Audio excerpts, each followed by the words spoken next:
choice, for we are young and free. We're golden soil and wealth for toil. Our home is good by sea.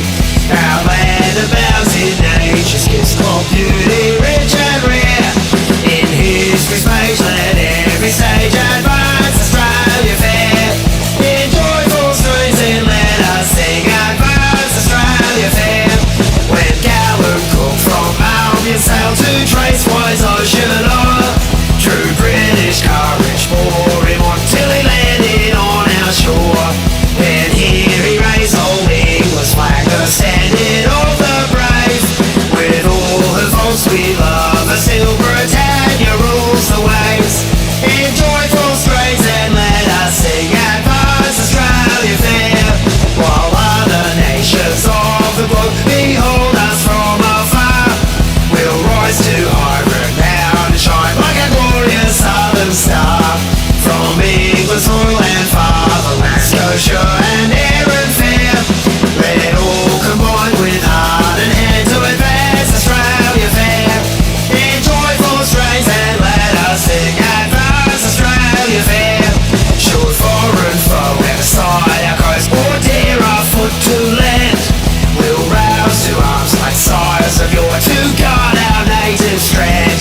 Britannia then shall surely know, though oceans roll between her sons, if fair Australia's land still keep their courage green.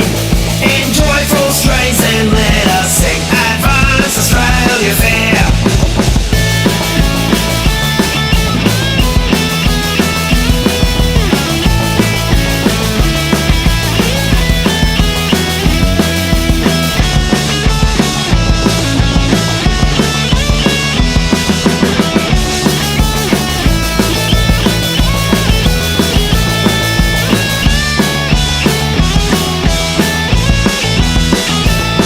Australia's sons, let us rejoice, for we are young and free. We've golden soil and wealth for toil. Our home is good by sea. Our land abounds in nature's gifts, called beauty, rich and rare. In history's page, let every stage advance Australia fair. In joyful strains and let us sing advance Australia fair.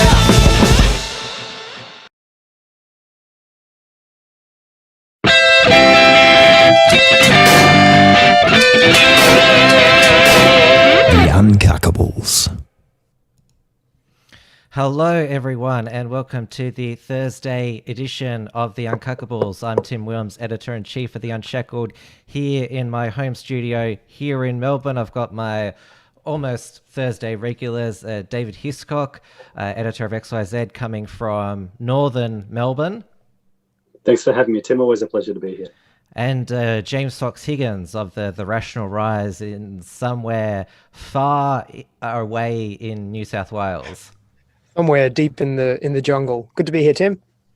And we've got joining us, is it your second or third time here on the Uncuckables, Joel Jammal? Oh, I think it's second or third, maybe fourth.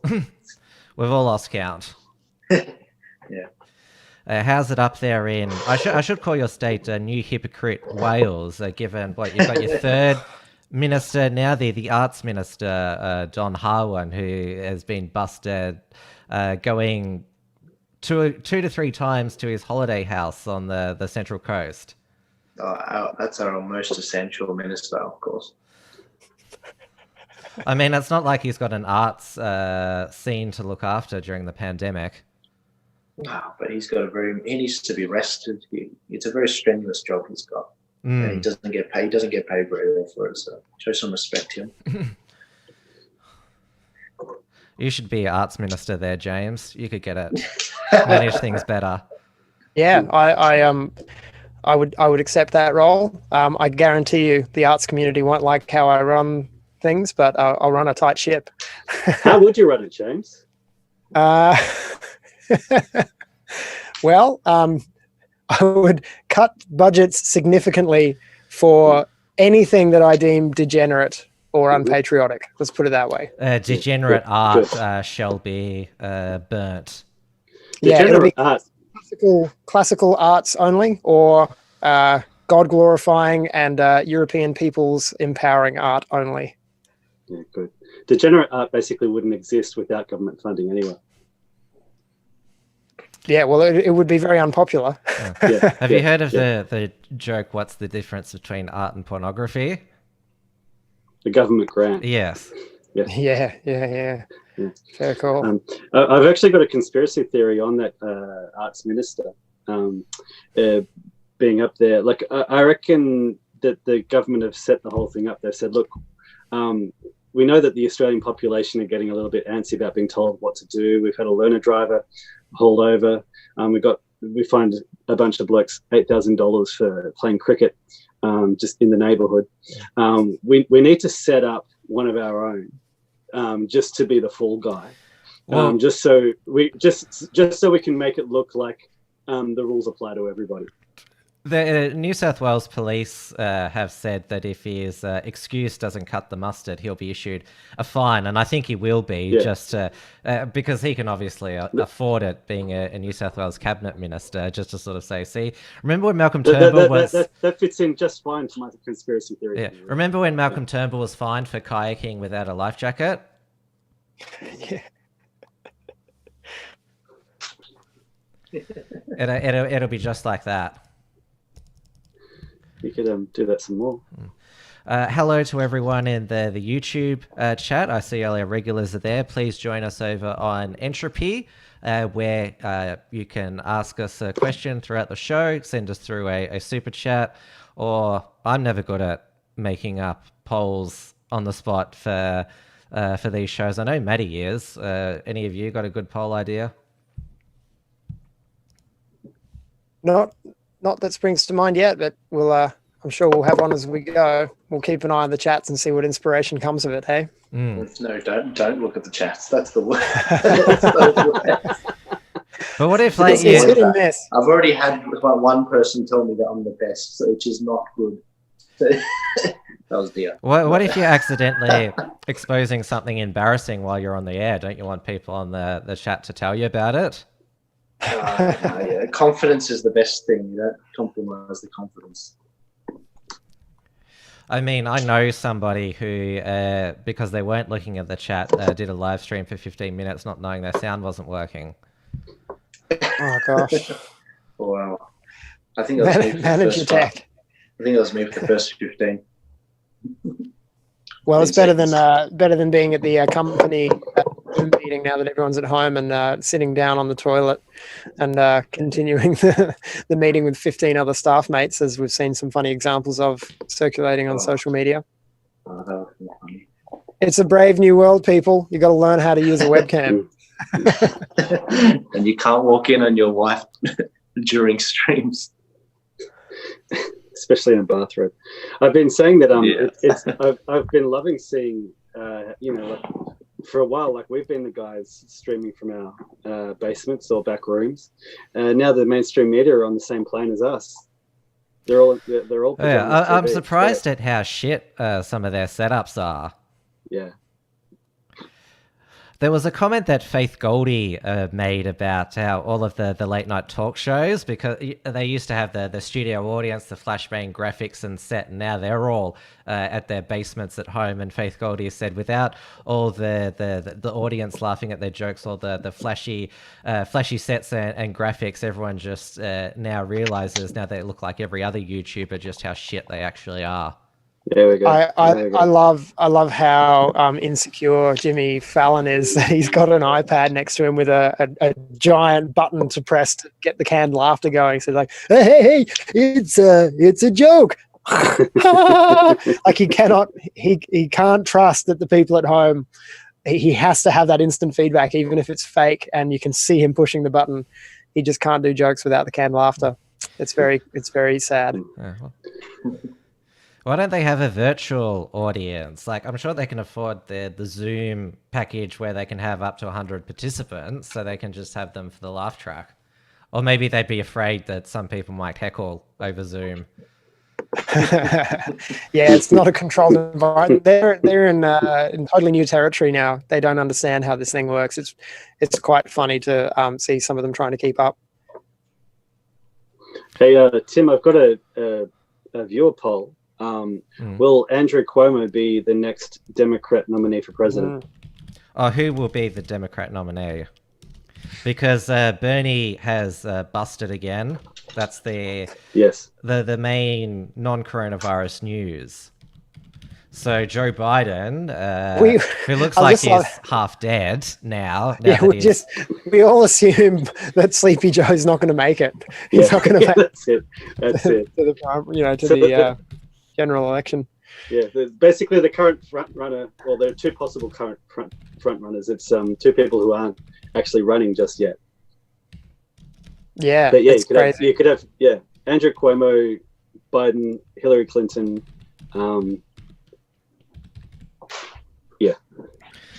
Make those the three answers. That is Hillary Clinton's quite old herself. She'd be if she was to run, she'd be 73 by the time that she would get the position that she's always coveted. Yes, but the devil never stops. Now that the adrenochrome supply has stopped, we're starting to see them slow down a bit. Like a shark, she never sleeps. 72 years old. 72 years old. Did I make the joke last week? It's probably worth making again. Did you see that Hillary Clinton tweet where where it was a news article about the US having the most coronavirus infections, and she wrote, "Trump did promise America first." That was so stupid. So, it proves that she is Satan. That's proof. Actually, so stupid. Why would you applaud that? Very good best. Well done. Although, during her husband Bill's presidency, we do know that Monica Lewinsky got probably closer to the seat on the Oval Desk than Hillary did, which is a good segue to.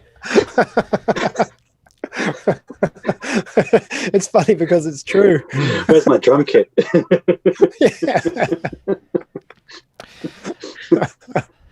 Now, people describe... we could say Monica left her mark on the Oval Office more than Hillary ever will. Left her marks everywhere. Yeah. I'm sure you've all seen the memes, which has Bill Clinton saying, "Everyone remembers my whistleblower," the picture of Monica Lewinsky, but she wasn't. It was Monica Lewinsky's friend, Linda Tripp. She recorded Monica Lewinsky's calls and got her to keep the dress with Bill Clinton's semen stains on them, which was the smoking gun, which launched the impeachment proceedings against Bill Clinton in 1998. So she died yesterday morning. She was diagnosed with pancreatic cancer less than a week ago, and she turned up to the hospital with stomach pains, and she was only 70 years old. So I'll show you a photo of her. So that's what she looked like in. I think that's what she looked like recently. Oh, there's Bill and Monica.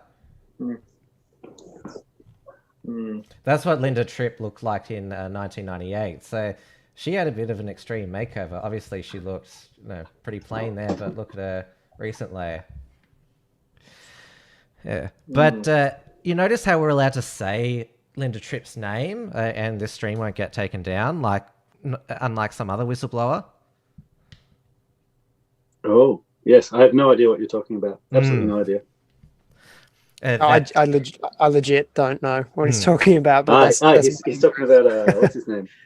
Say the name. Say the name. I used to know his name. You forgot it. That's what you meant to do. Yeah. No, actually, it's his name. Yeah. It's ringing a bell now. I vaguely remember. I don't remember the name, but I know what you're talking about. I'm just going to say Stephen Crowder because he's been, I don't know, he's done everything. Or it could be no. It was Sam Hyde. He was the whistleblower. Oh, Sam Hyde, of course. Yes, that guy. He's got his filthy hands and everything, hasn't he? Is there a photo of him eating the bat soup? I'm sure it was him. Yeah. I haven't seen a photo of that yet. Yeah, it'll give it time. Give it time. That guy's done an amazing job of making himself into a living legend, hasn't he? Yeah, and it's because he's photoshopped into every mass crime. You can see the evolution of Photoshop, where somebody now needs to do like a full-on deep fake of him, put him into footage of actual like mass crimes. I'm sure he'd be up for it. Oh, he doesn't need to be up for it. himself. He is. They can easily just steal his voice and face, and yeah. Yeah, but he's probably working on it right now on his own behalf. All right. So the US has had. That's where the coronavirus pandemic is deadliest at the moment. They nearly had over 2,000 deaths yesterday from coronavirus, which of course the epicenter of it is the city of New York. That's why we're seeing Andrew Cuomo on the TV so much. And I think it's pretty clear seeing Andrew Cuomo give all these press conferences. I mean, he's the governor who lobbied for those two Proud Boys who defended themselves against Antifa to be sent to jail for 4 years. So he's still a scumbag, but you can tell just how much more authoritative he comes across than his younger brother Chris Cuomo, Fredo, on CNN, who's also broadcasting from his basement because he had coronavirus.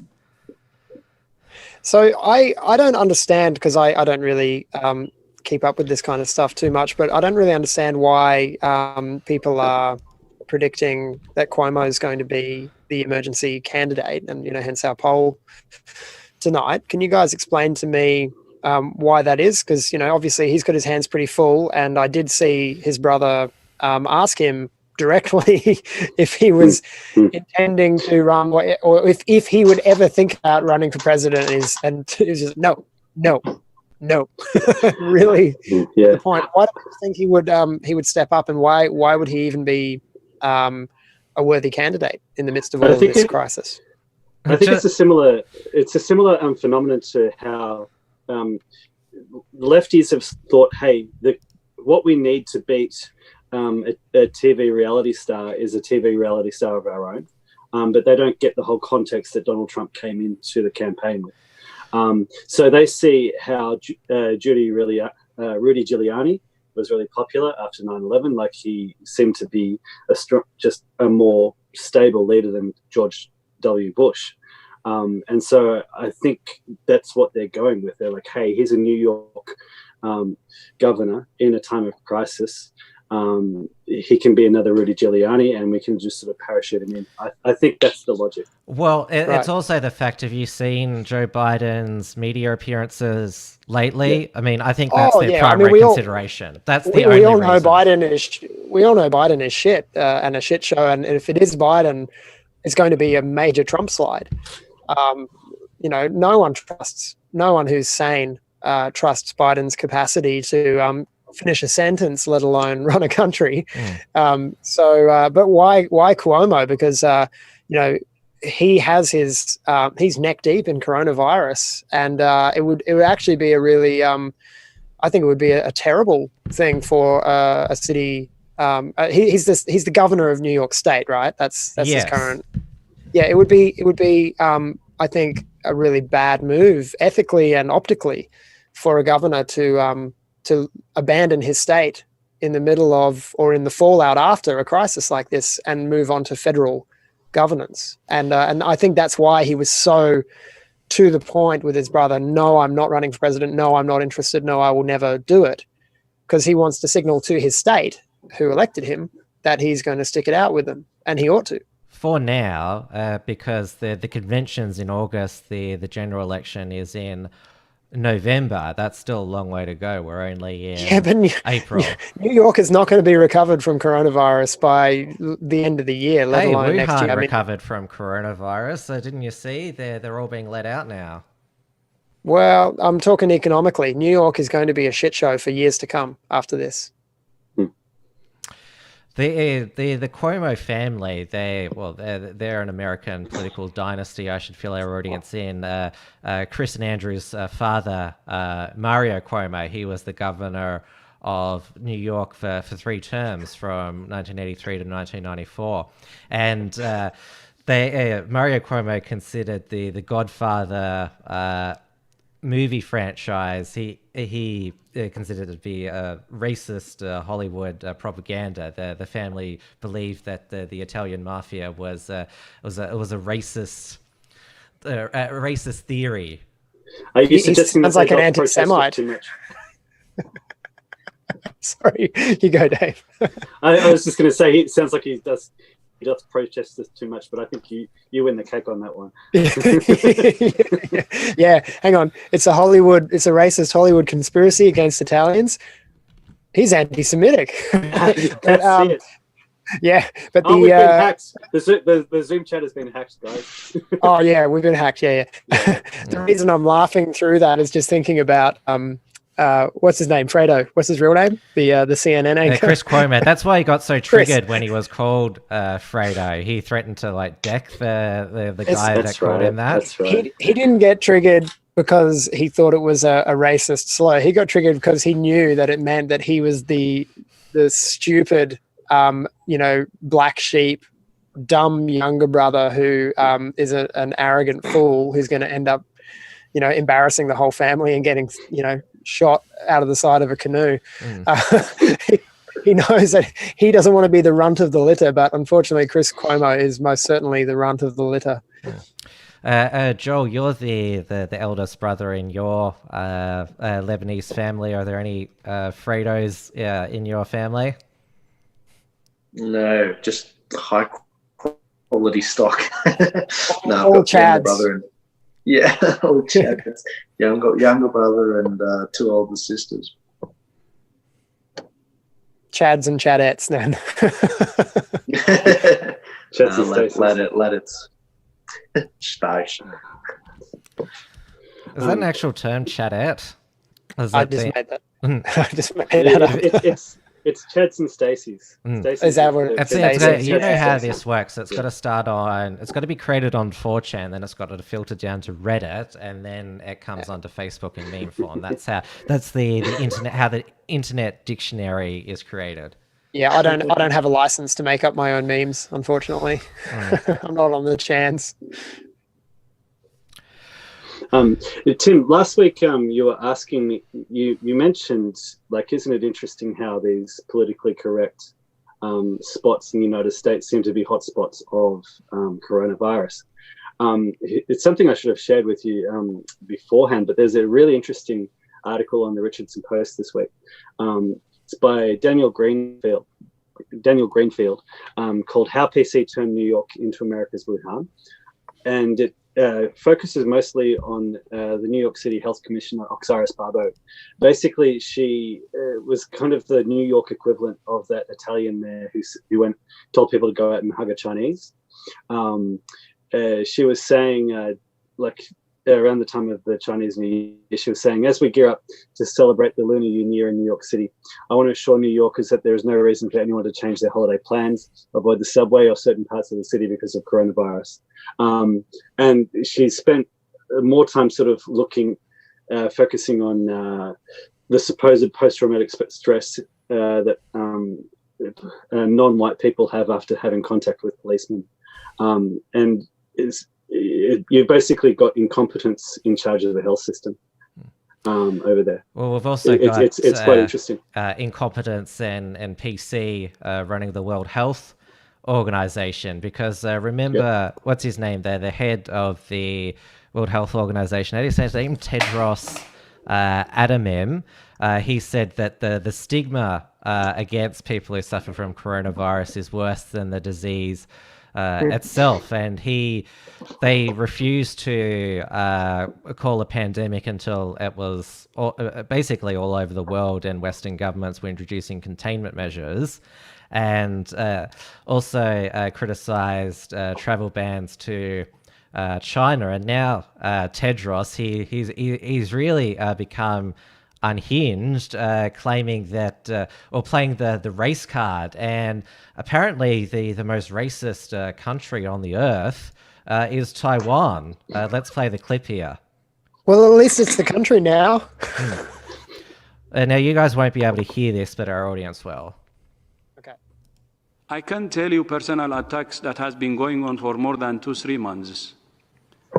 Abuses or racist comments, giving me names, black or negro. I'm proud of being black or proud of being negro, because that negro is black, black is black, and I'm proud. I don't care, to be honest. And thank you for asking that question. Maybe for the first time I would make this public. Even death threat, I don't give a damn, because it's personally targeted to me. 3 months in the same situation. And if you want me to be specific, 3 months ago, this attack came from Taiwan. We need to be honest. I will be straight today. From Taiwan. And Taiwan, the foreign ministry or so, they know the campaign. They didn't dissociate themselves. They even started criticizing me in the middle of all that insult and slur. But I didn't care. 3 months.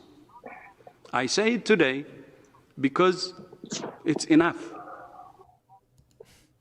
Well, there you go. He's so full of shit. I didn't care. If you don't care, then why are you making it a political point in front of the banner of your organization? Yeah, and of course and it certainly shows that you're not in China's pocket by criticizing the main adversary in Taiwan. Yeah. Doesn't even sound like who's told to say that. Honestly, who in any public position, even a political one, hasn't received death threats? I have, but not all death threats are credible. They're just weird people on the internet being assholes. And we should classify what is a death threat. Somebody saying, I hope you die, that's not a death threat. But somebody saying, I'm coming to kill you, that is a death threat. Yeah, potentially. But whether or not it's a legitimate, whether or not it's something, because that is so easy to do. It's so easy to deliver that kind of, threat online, and people do it all the time. You get all kind of crazy people making comments on YouTube. So whether we're talking about a credible threat or a plan, to actually carry out an assassination, there's a spectrum of threat. And it just seems to me that he's looking for an opportunity, possibly made up, maybe true, to demonize Taiwan, because the WHO is just running political interference for China. They're just a propaganda wing of China, as we've found out, and they have to go. Yeah, if we look at the pattern here in that case, China is responding because the whole world is gunning for China. We've got Australian mainstream TV here, like talking about the companies which sent like stripped shelves here in Australia and sent the medical supplies over to China. You've got the whole world pointing the finger at China, going, "Look, it started there in November, and you guys covered it. You guys hushed it up for that long." And the hashtag China lied, people died is on Twitter, and it's going around. And so you look at what's been going on the last couple of days, like here in Australia, the Chinese embassy has claimed that Australian media is defaming China. And there was a supposed mercy flight from China bringing medical supplies here in Australia. Yeah, from Wuhan. Yes, from Wuhan. So, and so then you've got the head of the World Health Organization, one of the most powerful men in the world, trying to play the victim card. He's reading out lines. And so what we're seeing here is basically China pushing back, and these guys are experts in propaganda. And so they're playing the long game, and they're like, right, we're going to hit back hard, and we're going to be relentless about it too. So expect more like this. unfortunately, they're playing the race card once again, and it's really, really, really been worn out over the last decade. Or so. I think and this everyone is, sees through it now. Everyone knows it's bullshit. I concur with you, James, on that. That it basically, and you've observed this as well, Dave, that playing the xenophobia card, it does not work at all, at least in Australia anymore. We talked about that investigative report that was by Kate McClymont in the Sydney Morning Herald, hardly a far-right extremist. Yeah. And so that basically that chilling silence about China has now no longer exists. Yeah, good. It's going to be interesting. Like you've even got over in the United States, you've got some people trying to sue China for $20 trillion.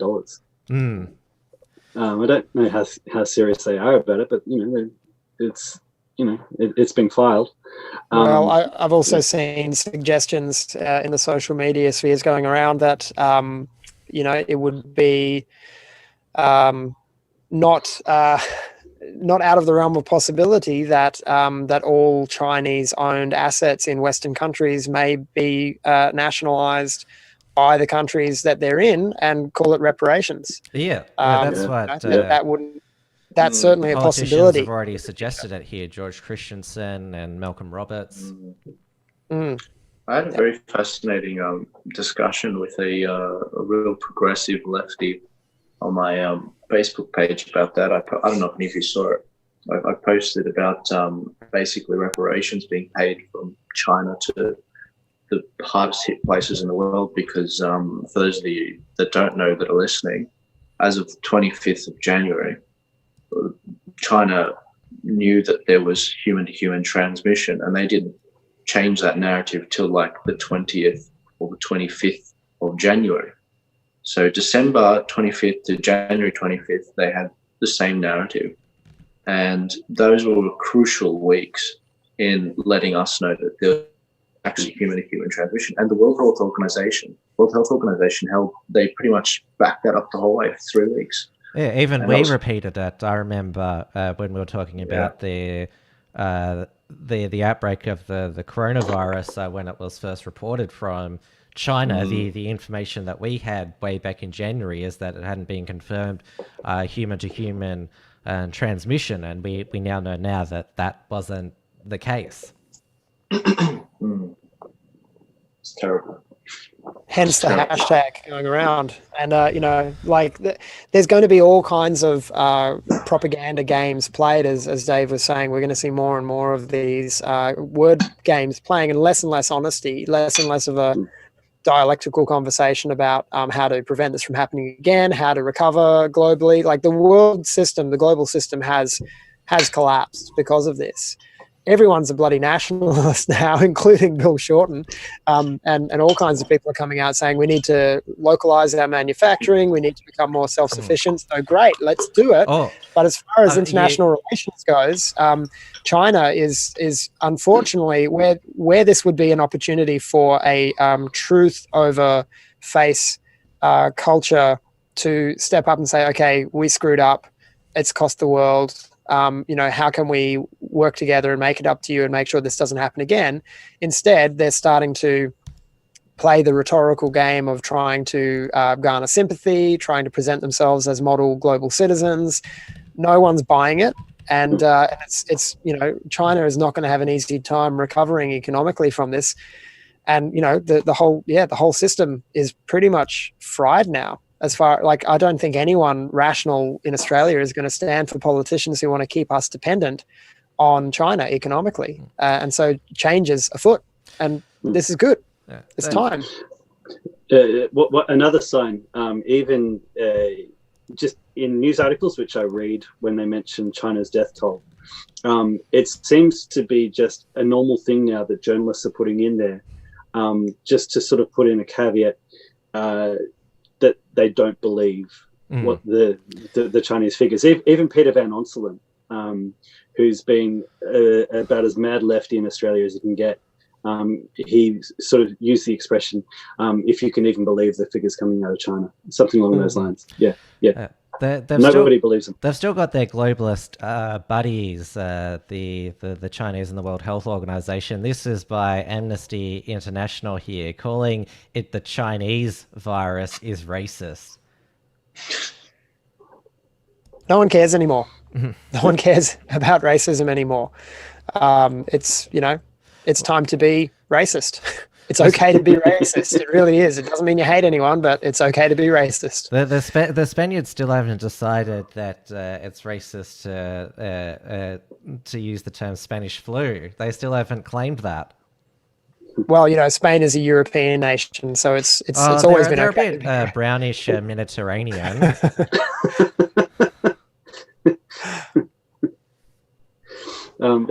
It's been interesting getting filled in on some of the history of the Spanish flu the last few weeks, because somebody said, somebody mentioned this a couple of weeks ago to me, and then I sort of confirmed it over like reading a few things.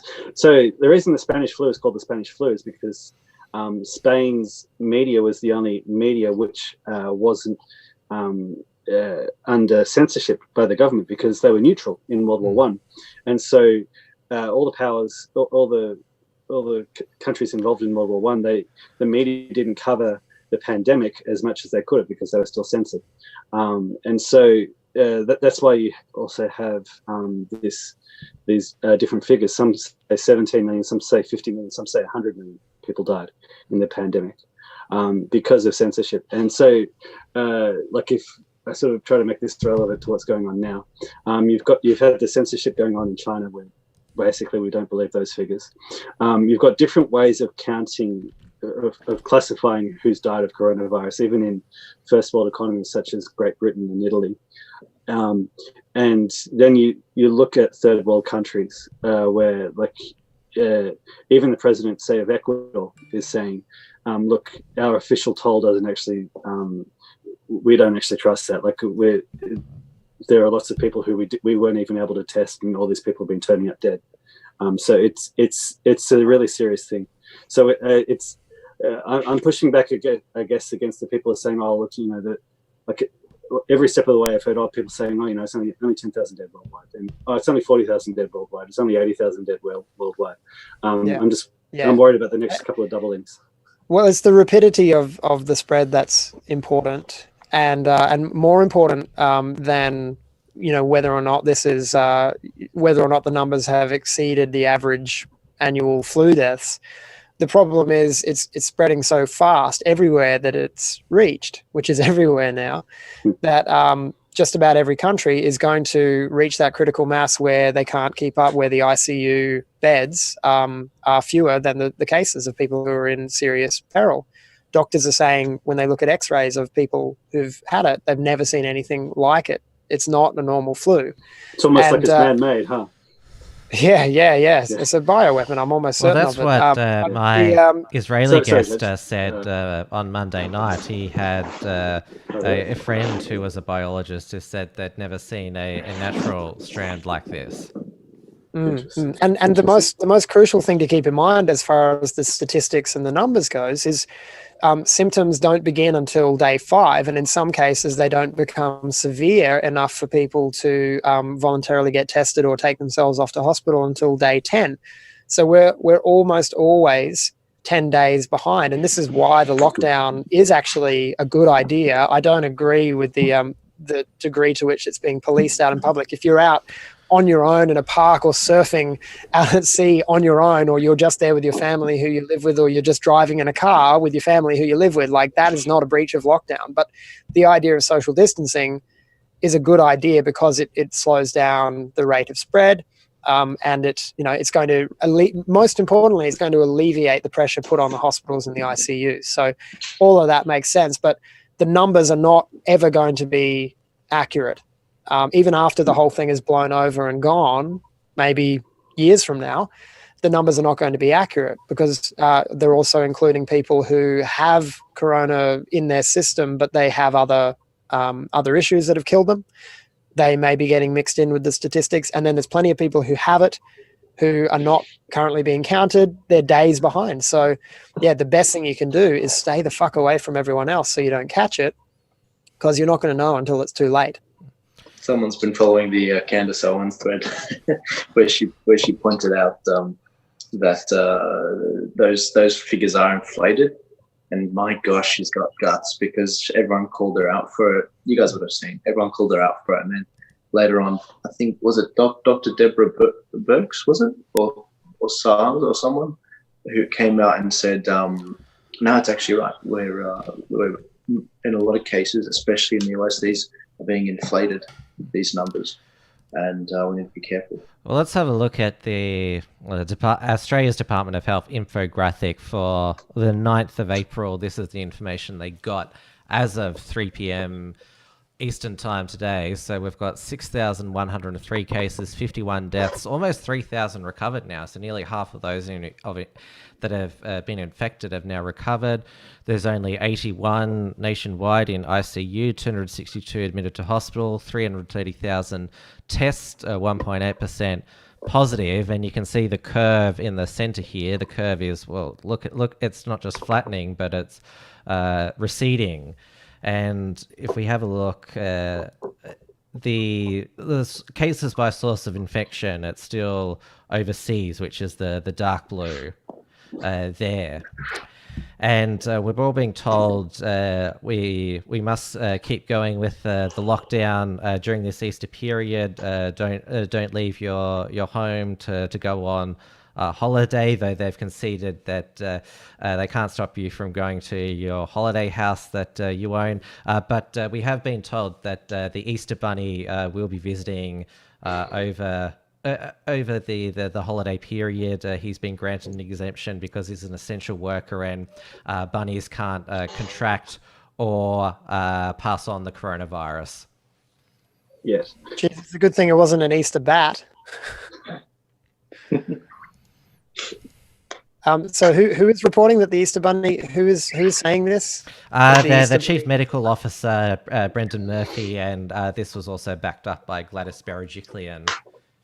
Yeah, I saw a similar thing from whatever her name is in Queensland. Why is it that these political figures think that children are watching them and give a damn what they have to say? The reason why Gladys Berejiklian responded is because there was a young boy who wrote her a letter asking her about whether the Easter Bunny would be allowed to come. You mean there was a young boy's mum who got her son to write a letter, or a member of the communications department of Gladys's office who forged a letter so that they could do this? That's extremely cynical to suggest, and you have no proof that actually happened. No, but it's certainly more likely than a child taking an interest in writing a letter to the state premier. Well, children are obviously going to be. I'm not sure how your children are, James, but there would be a lot of children who'd be feeling uncertain, and obviously they look forward to Easter every year, and it's not a normal one. Well, my children are smart enough to not look to government officials to gain certainty of anything.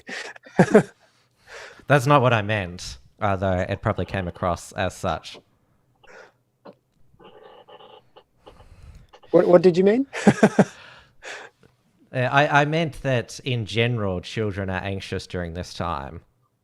Yeah, but I just find it far-fetched that any child is legitimately interested in what politicians have to say unless they're being urged by their parents to become, think of stage mums. They love pushing their kids forward into political situations. Think of Greta Thunberg. It's always the parent behind the child pushing them into political action. Children don't do it on their own.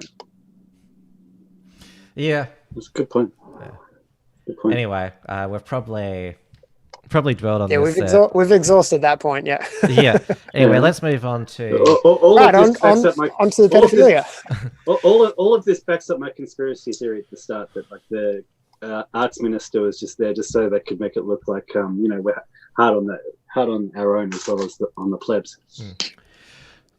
Well, the state police, they're out in force over there, the Easter holiday, pulling people on the road over and those out in public to say what's your business, and if you don't have a reasonable excuse, the fine varies from state to state, but it's over $1,000 in each of the states. And I think Victoria, I hate to concede, Joel and James, our local police has probably overtaken yours in terms of issuing the fines. But this is from the 3AW website, Melbourne radio station. Some of the bizarre and dumbfounding excuses people have given police before being fined. In the past 24 hours, they conducted 1,065 spot checks. 78 fines were issued, so that's at least $100,000 in fines. Some of the excuses: a man intercepted driving in South Melbourne and claimed he was out to buy a bottle of water despite residing in Montana South. 2 men discovered in their car watching a movie in a public place. That sounds sus. 6 people fined. What kind of movie? That second, the first guy just wanted to get away from his wife for half an hour. The second guys were definitely doing a drug deal. 6 people fined for a prohibited gathering after previously being warned by police. The group claimed they were just chilling, bro, when police arrived. Another group of 4 were fined for gathering illegally. Same group was warned by police earlier this week. 4 people driving around aimlessly, saying occupants of the car tried to hide when they saw police. I think that happens in non-pandemic times. Oh man, it's so bizarre. And there that were they give a 3 shit mates who were like fined this. $5,000 for playing video games in a lounge room because they were in a house where they did not reside, or there was too. Wow. How did they get? What, the police just rocked up at the front door and were like, "Show me your proof of address"? Well, we're becoming a nation of snitches here. Thousands of Australians, dobbing neighbours, are flouting social distancing measures. The busybodies. Hang them all. Yeah, they've had. Hang the snitches. And they're even snitching on local businesses who apparently some of their customers are not strictly adhering to social distancing. This is the Mr. Tuppy Cafe in Elwood. He was given a warning by police for customers breaching social distancing. Elwood Cafe, Dan Watson is desperately trying to keep his business alive, but customers not doing the right thing. His store have earned him a warning from police. This was by Sophie Ellsworth, the National Personal Finance reporter, and she also recorded a clip from it as well. Let's have a look at this. This morning with Dan from Mr. Tuppy's, and I'm going to ask him what happened yesterday. He had an incident here. So basically they came in and gave us a verbal warning in regards to social distancing. There's been quite a few complaints in our shop from locals. And tell me what you've done at the actual store to make sure that people are adhering to the rules. Basically, we've just blocked everything off and got cloths on the ground. We're only letting 2 patrons in at a time. And we've basically got cloths all the way up the street, as far as the eye can see, to try and facilitate what the government's asking from us. And were you a bit surprised yesterday what happened? How did it make you feel? I just feel like we're not really getting much support as small businesses, and we're sort of one of the few lucky few that are still operating. But they're not really giving us the right parameters to operate under. That's what I'm sort of concerned about and stressed out about. And how tough has it been for you since the crackdown? It's been tough. It's a total shift in how we run our business. We're lucky enough to have really good customers. So. And what would you prefer, Dan, that the police actually do? Well, just come and perhaps give us guidelines and help us support us in what the changes are, as opposed to just policing it like it's an offence. And just finally, what's your message to locals in the Elwood area? Oh, we'll just stay safe, and obviously we're trying our hardest to keep social distancing in the guidelines of what we've been told through media, as that's the only way to find stuff. Thanks, Dan. Yeah, that's horrible to hear that it's been locals who've reported him to the police, because you'd want to support a small business in your area during this time. You'd have to be a real busybody with no life to do that. Look, can I just make it very clear that if I'm ever let anywhere near any kind of power in this country, I'll make sure that he gets arrested just for those god-awful tattoos. Yeah. I'm banning that. degeneracy aside, it's this is bullshit the way the state and the police are cracking down. And I mean, for starters, while the recommendations, may be wise to keep people a certain distance apart, to then lean on the business owner as though he somehow is supposed to have, what is he supposed to do? Perform a citizen's arrest on his customers? Are they going to shut down a one of the major supermarket chains because a few customers have been too close to each other? Yeah, and you can't hold people responsible for crowd control unless you give them license to be sheriffs in their own community. It's a similar principal issue to the state trying to bill axiomatic events for the unruly behavior of the protesters at the Stefan Molyneux and Lawrence Southern event a year or so ago. Unless the security guards who are hired by the event have the legal right to arrest and detain and use violence against protesters, you can't hold those people responsible for failing to control the crowd. So unless we as citizens have the right to be sheriffs in our own community, that is the job of the police to do directly with the people who are breaking the rules. And it's not the responsibility of the business owners or the hosts of those unruly citizens. And it's not even unruly in this case. It's just people not standing far enough apart. And it's a takeaway coffee outlet where because obviously it's not a large cafe and they're out on the footpath, which is not, that doesn't belong to the cafe owner, that belongs to, well, I assume the local government. The council. Find the council members who are sitting in their offices and not controlling the public. It's nuts. It's nuts. And if they keep pushing this hard, citizens are going to get extremely uncomfortable. Businesses like this are going to be forced to shut down because they can't manage the situation. And when the economy, when the bottom really falls out of the economy, which it's only starting to, we haven't seen the depth of how bad it's going to get yet. When people get really, really uncomfortable, the police are going to have much bigger problems on their hands than people standing too close to each other. And if the police have much bigger problems on their hands, everybody's going to remember who snitched on them. Just saying. Well, that's the thing. Like we've talked about previously that there needs to be a better sense of community and national spirit during this time. But we're seeing as that example showed, and also that other article that I showed, that there's plenty of people who appearing out of their windows, checking on their neighbors and tut-tutting if they don't like it and calling the police, which is like, that's like, if you have a problem with the way that they're practicing social distancing or whatever, why don't you ask them yourself? Yeah, exactly. I think community will build. I learned another interesting historical fact this week. I'd heard the name before of penny auctions, but I didn't know what it was. So during the Depression, when a bank would foreclose on a farmer's property, that property would be put up for auction again.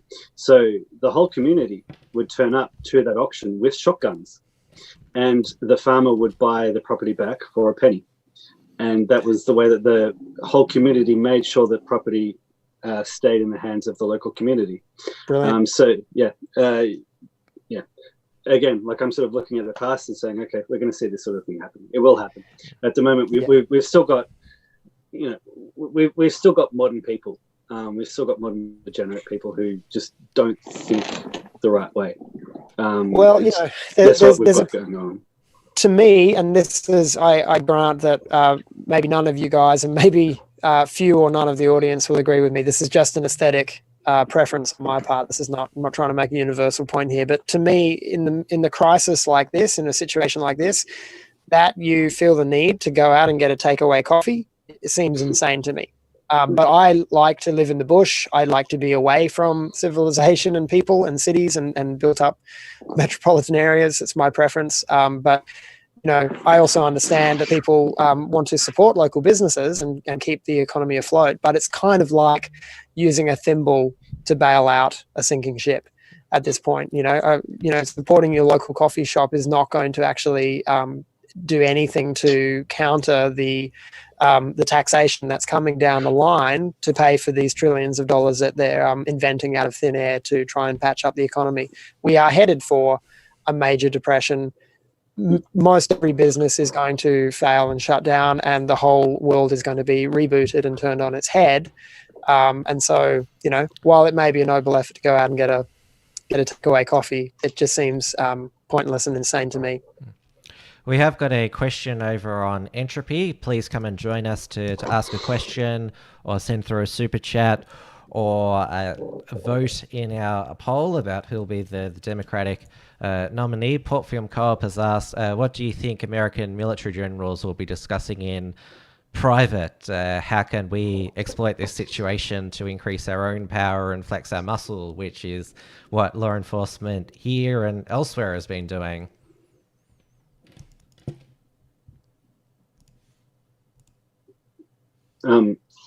Sorry, is he saying that's what the generals will be saying in private? No, he's asking us what he thinks that the generals will be doing in private. That was my answer. Yes. I think they'll be thinking, okay, how do we, who are our allies against China? Who can we rely on? James, Joel? I don't remember hearing anything like this on about generals talking about stuff in secret. I mean, they always do that. We might move on to the other big story of the week, and that was Australia's High Court in a 7-0 decision exonerating Cardinal George Pell of his historical child sex conviction, which was in the County Court of Victoria. A second jury found him guilty in December 2018. He was sentenced in March 2019 to 6 years in prison by Chief Judge of the County Court, Peter Kidd. Then later that year, 2 of the 3 Victorian Court of Appeal justices upheld the conviction, but when it got to the High Court, it all fell apart because they saw that it was pretty much impossible for Cardinal Pell to commit those crimes. What's the comment section far up? Was it that they found that it was impossible, or rather that they found that there was an insufficient body of evidence to prove his guilt beyond a reasonable doubt? He wasn't proven innocent. He's just, there's not enough evidence to support a guilty. It's because it was based on the one sole testimony of the surviving complainant, when there were, I think, 23 opportunity witnesses who said that it couldn't have happened because at the time it was supposed to take place, he was out the front greeting parishioners after Sunday Mass. How could he be with 2 places at once? And you have to remember that it basically came down to a he said. Yeah. Yeah. So, in Western legal tradition, we presume innocence until guilt is proven beyond a reasonable doubt. There has been a reasonable doubt all along, and nobody except George Pell himself and his accuser know the truth of the matter. Nobody can say declaratively he is innocent or he is guilty, but the law presumes innocence until guilt, and this is how it ought to be. So, I think it's the right decision for the High Court to make to say not guilty. But as I said to you guys before we started the broadcast, there's a distinction between innocence and not guilty, and there's a reason why they say not guilty, because you can't prove somebody's innocence beyond. Well, you sometimes can, obviously, if there's an absolute alibi or an absolute, documentary evidence to show that somebody wasn't there, if he wasn't on the scene. But in this situation, his innocence is not established beyond a reasonable doubt, but nor is his guilt, and the presumption of innocence prevails.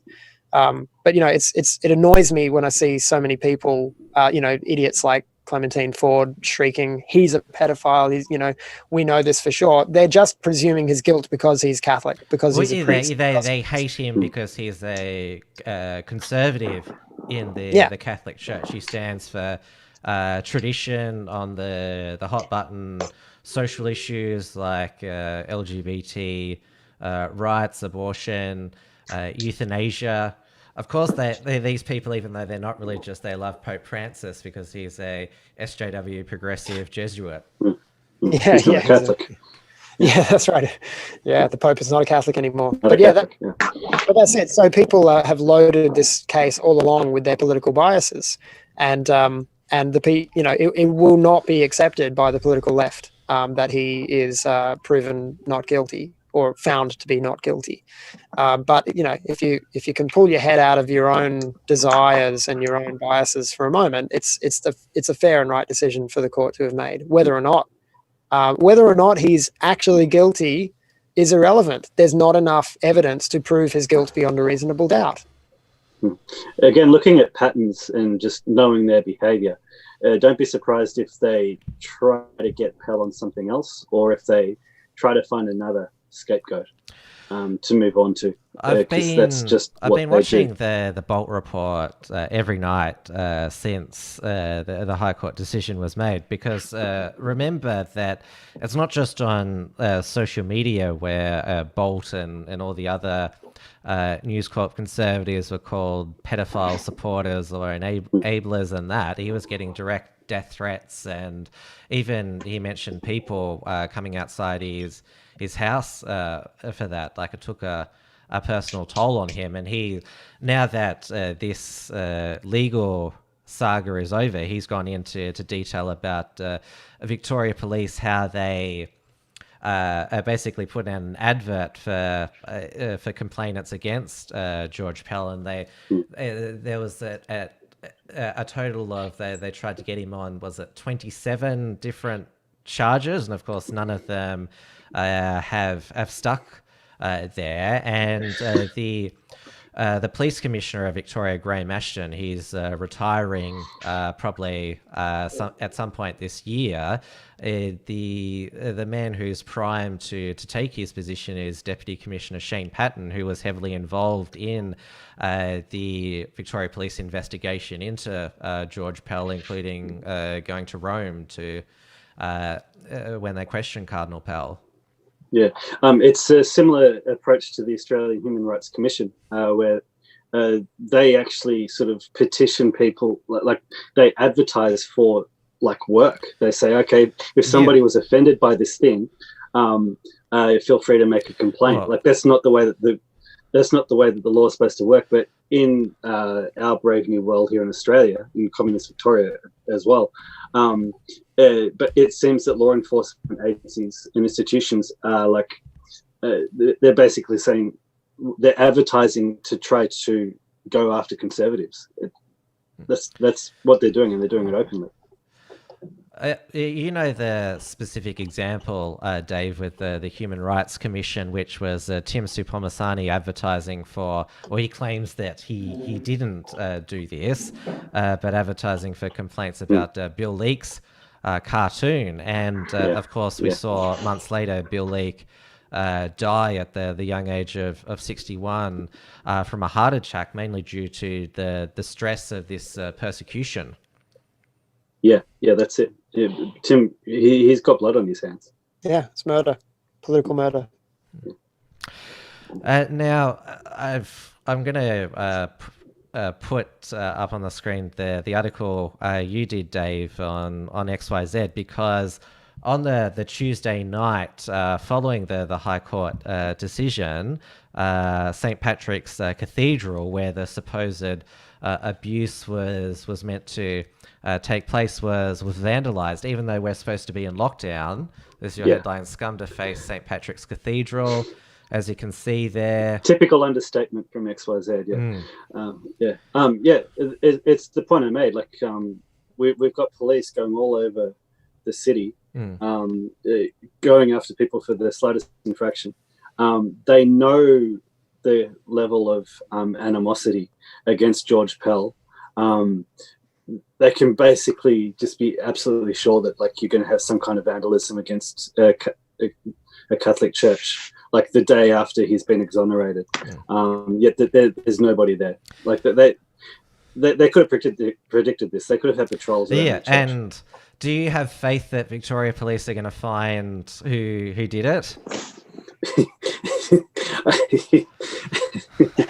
That's a no. That's my answer. That's a no in clown world.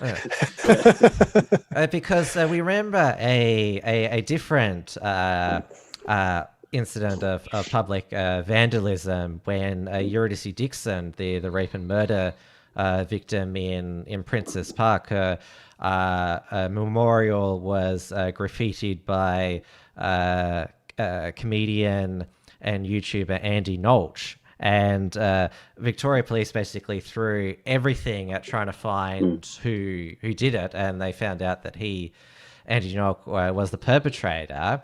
And when I interviewed him, he said that when he went to do this, there were police patrols all around the memorial to keep it safe. So obviously, some holy sites and chasing some perpetrators, some are more important than others. Yeah. So, but basically, like, they understand the concept that, like, a place might be a target for vandals, and so they put appropriate patrols there. So it's not like they wouldn't have thought of this. Yeah. In answer to your question, I guarantee you they've got footage, but I think it'll go the same way as the footage of Harvey. What's his name? Epstein. Jeffrey Epstein. Don't forget him, man. Never forget Epstein. Can't forget. Can't forget. Yeah. But also don't forget that they never caught the Antifa assaulters of Andrew Bolt outside the Carlton book launch, which I was present at that day. They still haven't caught them. They've vanished into thin air. It's almost not worth continuing to point out the factoids, guys. You live in a socialist state, you know, and the police are a politicized Gestapo. That is a good point. It's our fault for living here. Yeah, I mean, this is like, it's only going to get worse, especially in Victoria. But the police are a political action group. They're not police anymore. That's been made absolutely clear in Victoria. So, they are going to protect certain interests, and they are going to fail to protect other interests. And Christianity is going to be increasingly forgotten, neglected as far as protection goes, and eventually persecuted. This is promised. Joel, you're a Maronite Christian, which is to simplify it, the Lebanese branch of the Catholic Church. I know you've commented on Pell before. You don't particularly like him, but I value your thoughts on this week Pell being exonerated. Yeah, I think it's been summed up pretty well. I mean, there is a line between innocence and being proven not guilty, and I think we've seen that. And it's really funny hearing the similarities between this particular case and the case by public opinion, or the job interview that the Supreme Court nominee and now Supreme Court judge, what was Brett his Kavanaugh. name? Yeah, Brett Kavanaugh. When he was put through that shenanigan, I think there were about 20 different women that came out, which would have made him the most successful serial rapist in history, American history. And it's phenomenal because... and a lot of those admitted that they were just angry and made it up. Yeah, exactly. And it all came out in the stories. It makes sense with some of them. Still believe all women. Still believe all women. Believe all women. And that's backfiring now. Now we've got people like Alyssa Milano being eaten by the left because they're the things that they've been saying. But no, look, this whole thing on Pell, look, he's obviously screwed up on a bunch of different things, but on this particular case, we can't prove that he's actually done anything beyond reasonable doubt. He wasn't on trial for because obviously there's accusations that he was either willfully ignorant or covered up and helped move pedophile priests, and the Melbourne response wasn't good enough. But he wasn't on trial for that. He was on trial for a specific charge. Exactly, yeah. And in this particular case, there's that. But we don't, a lot of people, they just don't know how law works. You don't judge people based on some of the wrong things they've done in their life. In this case, he's on trial for something else. You got to stay focused. And but what you're describing is how law ought to work, Joel, and how law in Western civilization traditionally worked. But it is changing. Yeah. Law is becoming a political tool. Law is now up to the whims of the judges, who have their political motivations now. And we're seeing this more and more and more, that laws are just being made up on the spot based on the political leanings of the judge. Absolutely. And I think that the biggest root of that problem is coming from the universities, which, I've seen firsthand. It's not in the law departments, but we all know what happens to universities. But the progressives that they're pumping out in the actual universities for law is phenomenal. How many are coming out? And actually, do you guys remember all the law students in an American university? I can't remember which one. This is during the Brett Kavanaugh case. They were all walking out of the university because of the way the case was going and these charges against him. It's like, these are students that are going to be lawyers, judges, and they're walking out even before any credible evidence had been brought to bear. And let's not forget that the quality of evidence was a 25, 30-year-old, was it a 35-year-old book, graduation book, and a silly joke that was in it, and a few stories from Blasey Ford that had no corroborating evidence. Yeah. And meanwhile, Kavanaugh, he's got his diary detailed. He actually knows exactly where he was. He was very, exact with where he was, and he actually was on a summer camp that weekend, a sports camp, and it's just phenomenal. Here you've got a university pumping up these students, and the students are walking out. And I think because conservatives sort of ceded that ground to the universities, that's been one of the biggest things that have been really pushing us back with that long march to the institutions. That's exactly it. Yeah.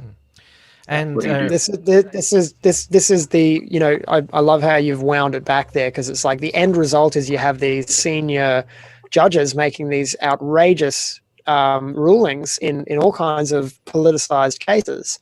And you just, we look at it in disbelief going, how is that the spirit of the law? How is that following the righteous judicial process that we should expect to believe in? But it's the end result of 50 years of a slow, insidious Bolshevik takeover of all of our institutions in the West. And now and it's happening from the cradle. The programming, the political programming is happening from infancy all the way through the education and the legal, the bar exam, all the way through the whole process. And it's just, the system is so completely riddled with cancer. There's no saving it. There's no correcting it. Yeah, exactly. And look how close.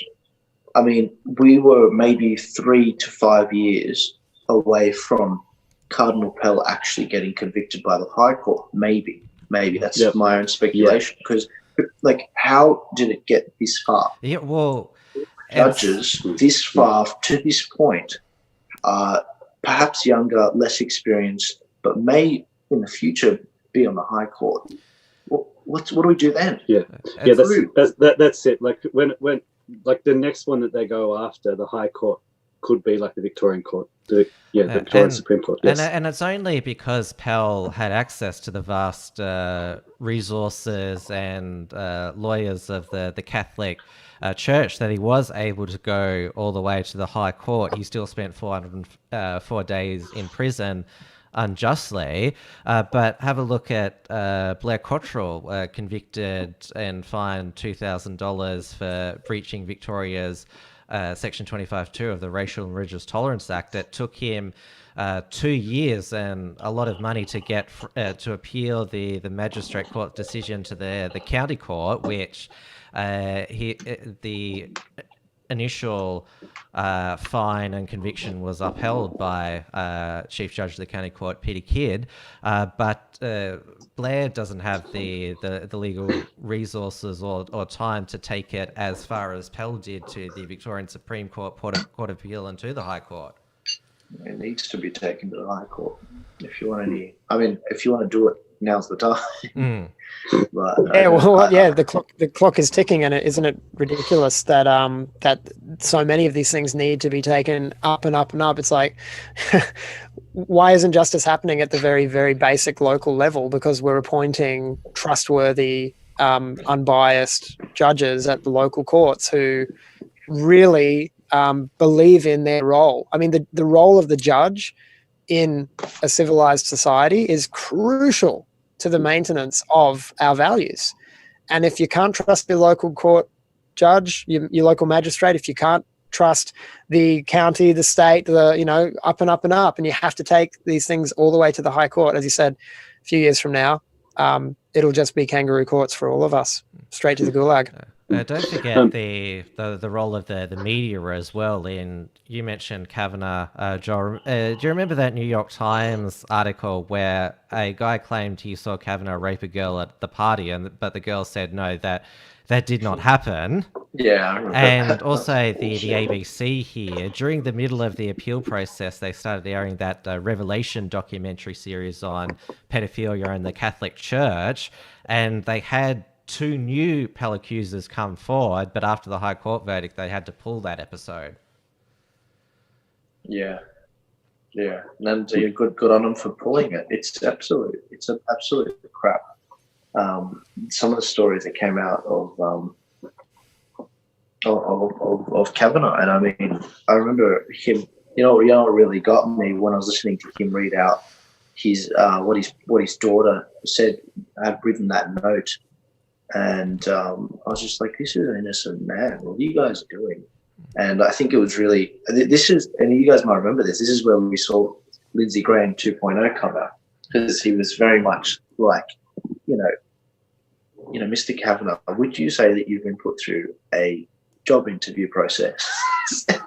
It's like, yes, well, this. And it's like, no, do you think you've been put through your typical job interview process? Because he's been through many of these before. And he's like, well, no, not really. This is, unusual.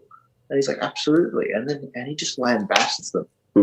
People love that because everyone knows it's wrong. You don't believe all women. It's stupid. And everyone's just seeing it now.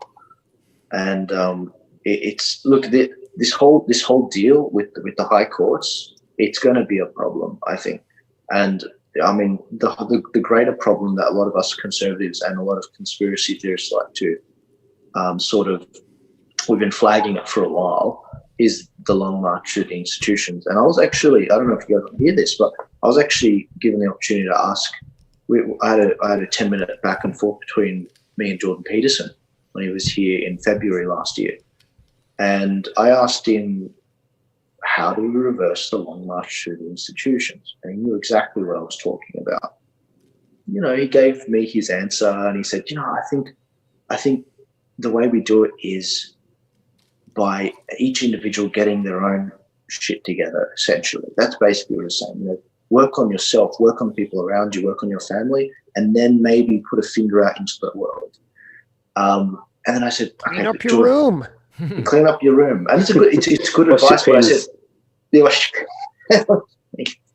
but I said, I pushed back at him. I've actually got all of this on my YouTube channel, the conversation. And I said, but Jordan, do you really think that's going to work?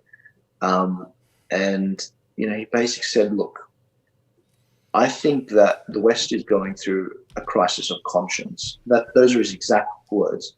He said, maybe we need to find our way back down to the bottom to find out what it was that made our nation so great. So you're saying he's an accelerationist?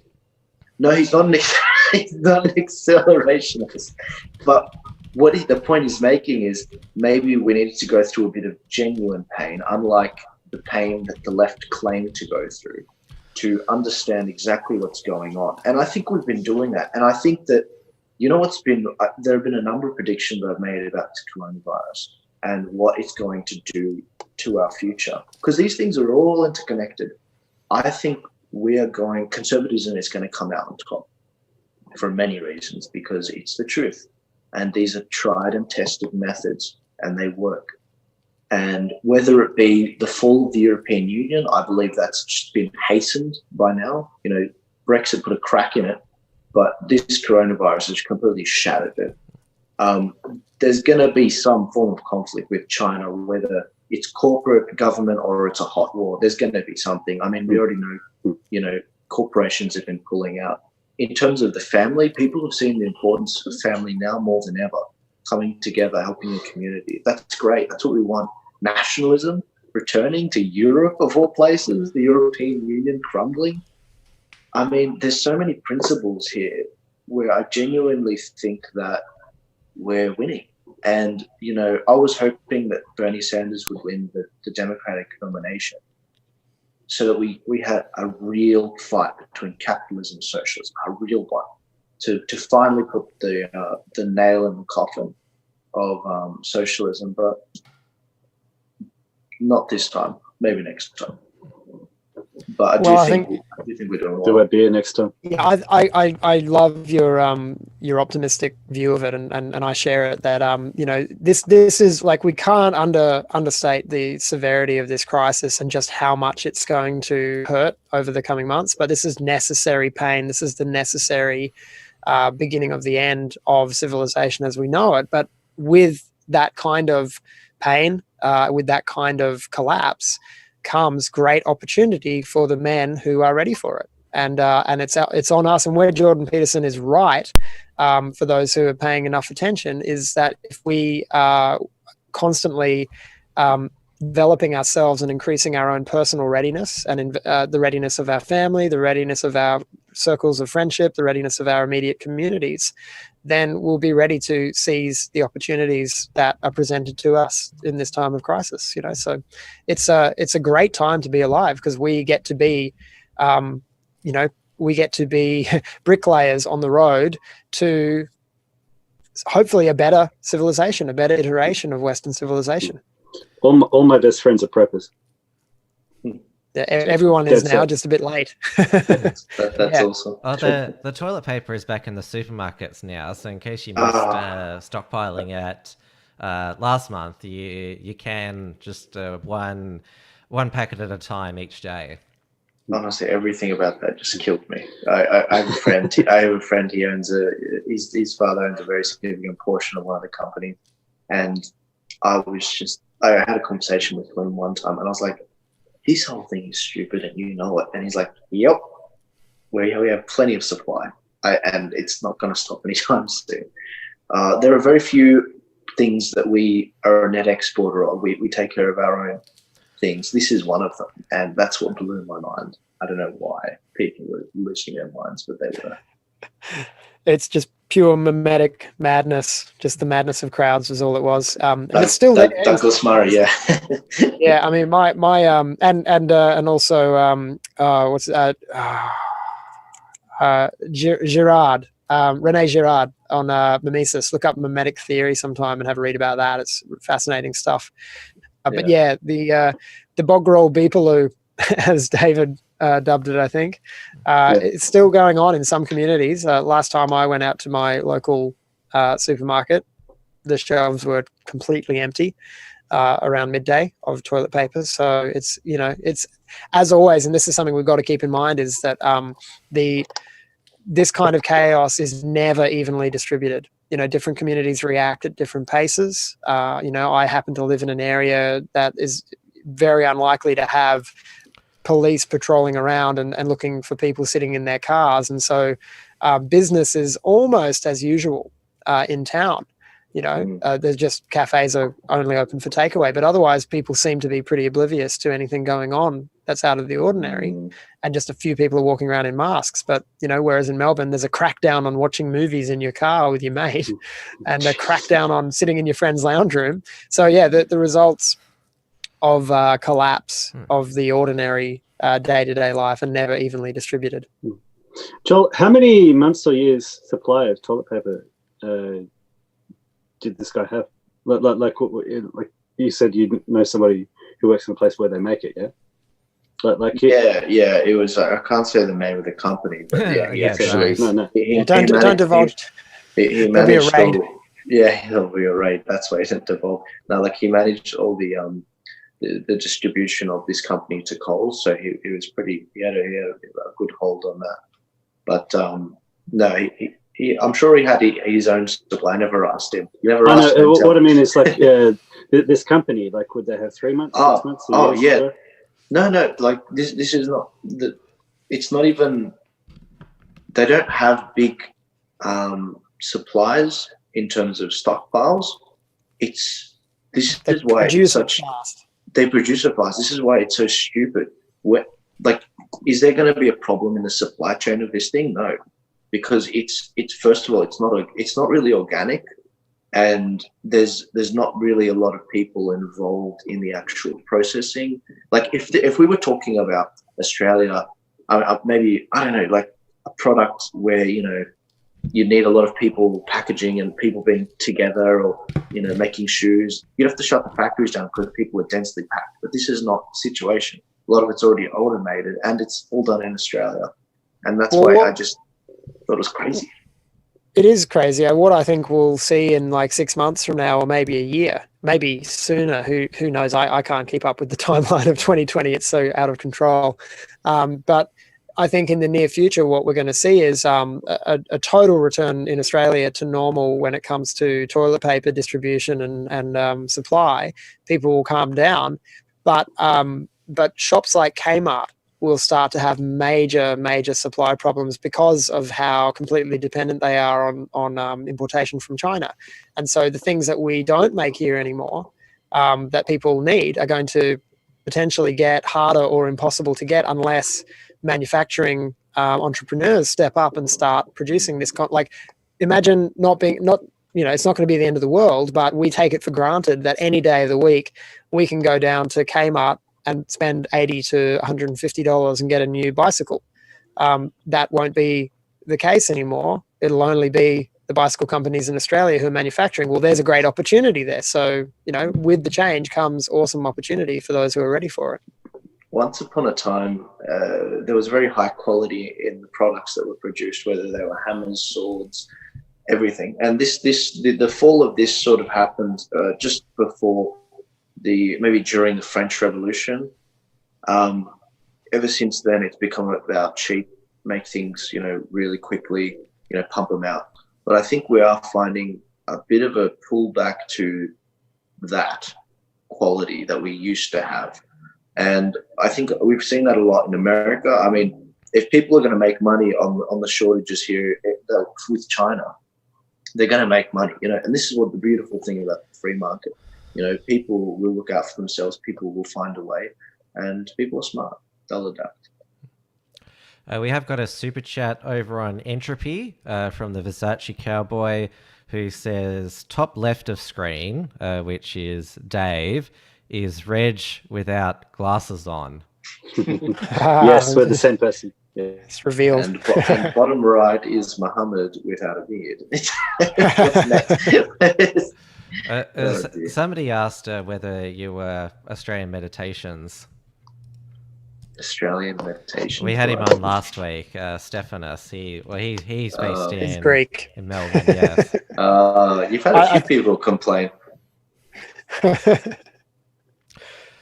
We've got in the chat Pissy Leaks Pete, formerly Peter V. He's also Greek here, based in Melbourne. G'day, PLP. Always nice to have you, damn it. So we've got plenty of wogs on screen and in the chat. And apparently they're all the same. Mate, wogs built this country. For those of you that don't know, I work in building and construction, and my whole family have. So you got engineers, architects. That's so yes. Yeah. But you can't. The left can't say, "Oh, this country was built off the back of slaves." It's like, yeah, convicts. It's kind of. Why convicts don't count? Yeah, it's a good point, isn't it? It's like, you're going to pay reparations to convicts, huh? The ones that got put in prison.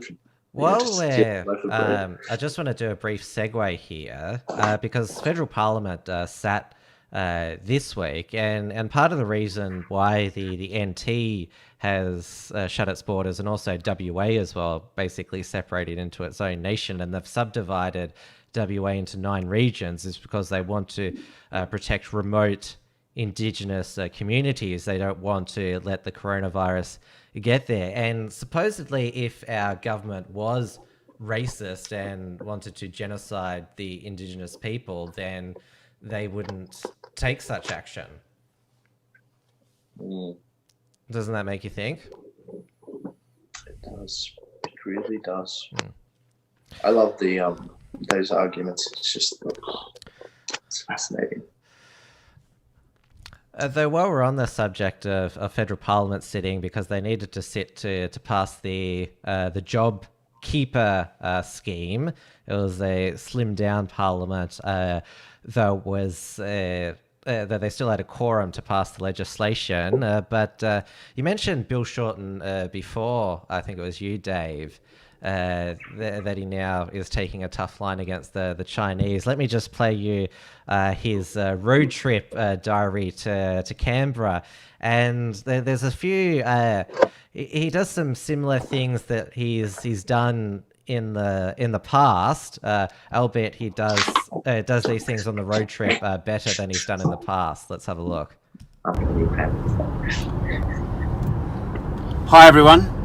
The road trip's over. We're at Parliament House now. Got important things to do. The Labor team's going to be constructive, but we're going to stand up for working people.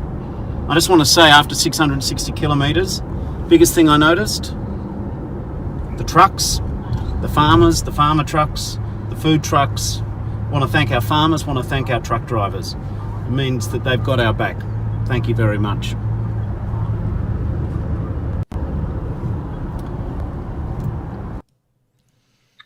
Well, I haven't got Change my mind on euthanasia. But I want to let the camera pan down. Got important things to do. The Labor, the trucks, the farmers. Oh wait, I'll get the other clip here. I thought I had the other clip here, but this one is. Oh my God. But you notice when he's driving in the car, you remember in the past what's happened to Bill Shorten in the car? No, what happened? He spilled his coffee in his car and crashed into 4 parked cars. And remember, somebody busted him texting while driving. Now he just wants to smile for the camera. Here's the other footage here. If that was the worst thing he'd done. Here's the other footage. Melbourne, 415 to go to Canberra. Stopped off at the Glenrowan Bakehouse, run by Melinda. Great small business. Getting some takeaway. Schnitzel roll. Lunch of champions. Do you also remember when Bill Shorten went into a pie shop run by an Asian lady and couldn't get a hot pie, and how he reacted? What about me? It isn't fair. Is that how he reacted? Did he break out into song? It was more like... Oh, okay. He should have sung. I just like that in that footage, in that last footage there, we could actually see his sagging man boobs. He's still got him. He's what? His sagging man boobs. Oh yeah, Tit Shorten was his nickname. Yeah, it was a big. That's 1/3 of the reason why he didn't make it. It was a big bread roll. He probably needs to lay off the carbs a little. Yeah, that's right. And make sure that schnitzel hasn't been pumped with hormones. Yeah, and no soy coffees. Yeah, so all of a sudden he's an economic nationalist, huh? Do you think he might want to be leader again? Thinks he can trick the Australian people eventually into voting for him, to think that he's a genuine guy? Oh, he's definitely greasing the wheel. Yeah, definitely. Because Elbo's basically invisible now. Yeah, was he in quarantine? Is he sitting at home or something? Well, there's no role for an opposition during this time. Yeah, true that. Yeah, well, it was interesting because it seemed like the Labor Party were following a pre-planned strategy where for a few days they say, look, we're completely on the side of the government, we're going to do everything they say, we just think they should do a little bit more of this and a little bit more of that. Then a few days later they did a clean break and they said, look, they should be going full health I think, like putting health first and then economy second. But the thing is, like Scott Morrison, like grudging respect from me, like he has actually led, like he's actually been like a leader in a crisis. And so, yeah, there's been no room for elbow. So yeah, like Bill Shorten's a weasel, like unless he's completely purged, like he's always going to be there in the background. Yeah. So he's just like I like that. I like that other option. I like that other option though. Oh, the purging. Yes. Yeah. You're onto something here, bro. Yeah. Well, I try not to say that too much. I don't want to give too much of the game away. Another demonstration of how opposition leaders are invisible during times of national crisis and pandemics, even though Queensland's got a state election coming up in October. Deb Frecklington, who's the LNP opposition leader, obviously still wants Queenslanders to know who she is. So she did a video trying to encourage Queenslanders to buy local. I'll just play this clip here. She's at a supermarket. See what she's doing wrong here. See if you can pick it up. Well, here is another well-known face dealing with coronavirus restrictions, so not quite in the recommended way. Opposition leader Deb Frecklington posted this video to Facebook encouraging Queenslanders to buy local, but in doing so is seen handling 20 different supermarket products and placing them all back on shelves. That is a big virus no-no. And there's another yogurt company that we love, Queensland Yogurt, all the beautiful fresh fruit. There's a juice, Grove Juice Company, Queensland proud. Ms Frecklington's office says she used hand sanitizer before the video. So she basically acted in a similar manner there's the juice. to all those YouTubers who just like you've seen the ones that just handling everything in the supermarket. Obviously, this was just an incidental error, but of course she's supposed to be a politician, lead by example, and not basically. She should have. What I want to know is, was that music in the background there? Was that part of the original segment, or did they add that into to ridicule her? Oh, I don't know. I didn't dig up the original one. It's probably been pulled now. And is anyone going to call her out for her anti-Semitism, saying, there's the Jews? Did you hear that? We got hacked again. The Zoom meeting got hacked again, yeah. We got hacked, yeah. Or maybe it's the Chinese interfering with Zoom, because apparently Zoom, which we're using at the moment instead of Skype, they've apparently the Zoom company has admitted their calls got mistakenly routed through China. Oops. Of all places. All places. Yeah. On the subject of opposition leaders, can anybody name the state opposition leader in Victoria? Are you asking us? Yeah. Oh, I know, Michael O'Brien. Oh, God. Can anyone name the opposition leader in the UK? I stopped giving a damn about Australian politicians when Fraser Anning left. What I love about the question I just asked, Tim, you knew the right answer. I actually didn't know the right answer. And that's the problem here as well. We're in a communist dictatorship. Yeah, Michael O'Brien, he replaced Matthew Guy. He's just got, I would say, more rough facial features than Matthew Guy. That's the main difference between the two. Does he even get on the television? He was on the Bolt Report tonight, finally taking a stand or making his voice known about his concerns about Victoria Police, given the Pell prosecution, also the Lawyer X scandal as well. Remember, Nicola Gobbo was gangland lawyer and being a police informant as well, which basically shattered every principle in our legal system. Yeah, well, if ever there's an opposition leader who needs to get out there and do something, it's him. If the thing which I found really scary, just going back to the George Pell thing, the tweet by Dan Andrews in response. This was Daniel Andrews' tweet. He said, "I make no comment about today's High Court decision, but I have a message for every single victim and survivor of child sex abuse. I see you, I hear you, I believe you." If that is not the tweet of a psychopath, I don't know what is. That guy, he's actually scary. But this is what I mean about, people saying shit that can't possibly be true, and just the amount that the leftist retards just slurp it up and love it. Like, first of all, I make no comment followed by a comment. It's just a veiled and indirect comment, and then the comment itself is something that cannot possibly be true. It's just total virtue signaling bullshit. Yeah. Basically passive aggressive way of saying we'll get you. Have put in that post #no regrets about Victoria pursuing the Pell case. We've all become avid Telegram users. The Unshackled has a Telegram channel, so does my Wilms Front program, XYD does. So does Maddie's Modern Life. James and Joel, I know that... I'm not there. No. I'm there. James, come on, man. What's going on, man? No, I'm doing my own thing. championsofthelight.com. That's where you'll find me. Oh, no, you're right. I forgot about that. But there was this interesting message I got from telegram.org's channel here, which I'll just bring up here. Coronavirus News and Verified Channel. Telegram channels are a powerful tool broadcasting your message to an unlimited audience. Since 2015, media organizations and public figures have been using them to reach readers, voters, and fans, especially in countries where freedom of speech is limited.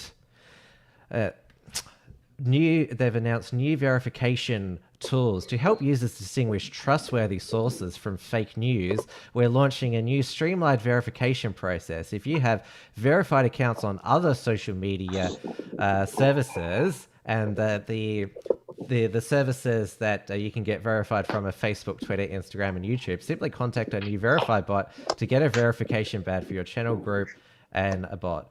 To make sure users find accurate and relevant information about the pandemic in their region, we've created a specific channel which shows up as the top results for all coronavirus-related keywords in search. It contains a list of official news sources by country.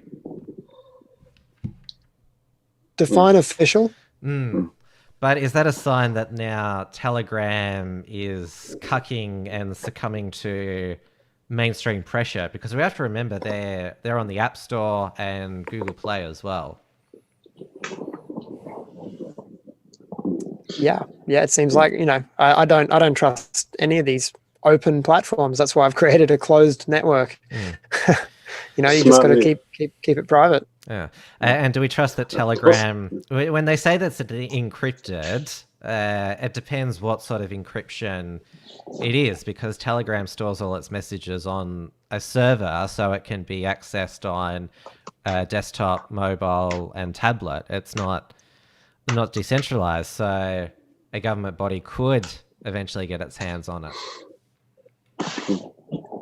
That's why I was actually on Telegram a couple of years ago, but then they changed a few policies and we moved over to another private chat, and so I only went back onto Telegram once other people were back on it, basically just following the audience. I haven't trusted Telegram for a few years. If you're using it, then please keep in mind that even though they say it's encrypted, that don't say anything there that you wouldn't say on a public forum. Don't say anything on the internet that you wouldn't say in a public forum. Yeah. I mean, if you trust any corner of the internet now for saying things and having conversations that would get you arrested, you're a fool. Privacy. I mean, obviously, the windows is constantly shifting. So, yeah. Also of note, the government today was asking YouTube to take down videos with false news about coronavirus. The Australian government was asking that, so doesn't surprise me. Well, we've repeatedly said that there's only two possibilities: that it was from bat soup, or it was an accidental or intentional release from that bioweapons facility outside of Wuhan. Yeah. No 5G talk here. No. Yeah.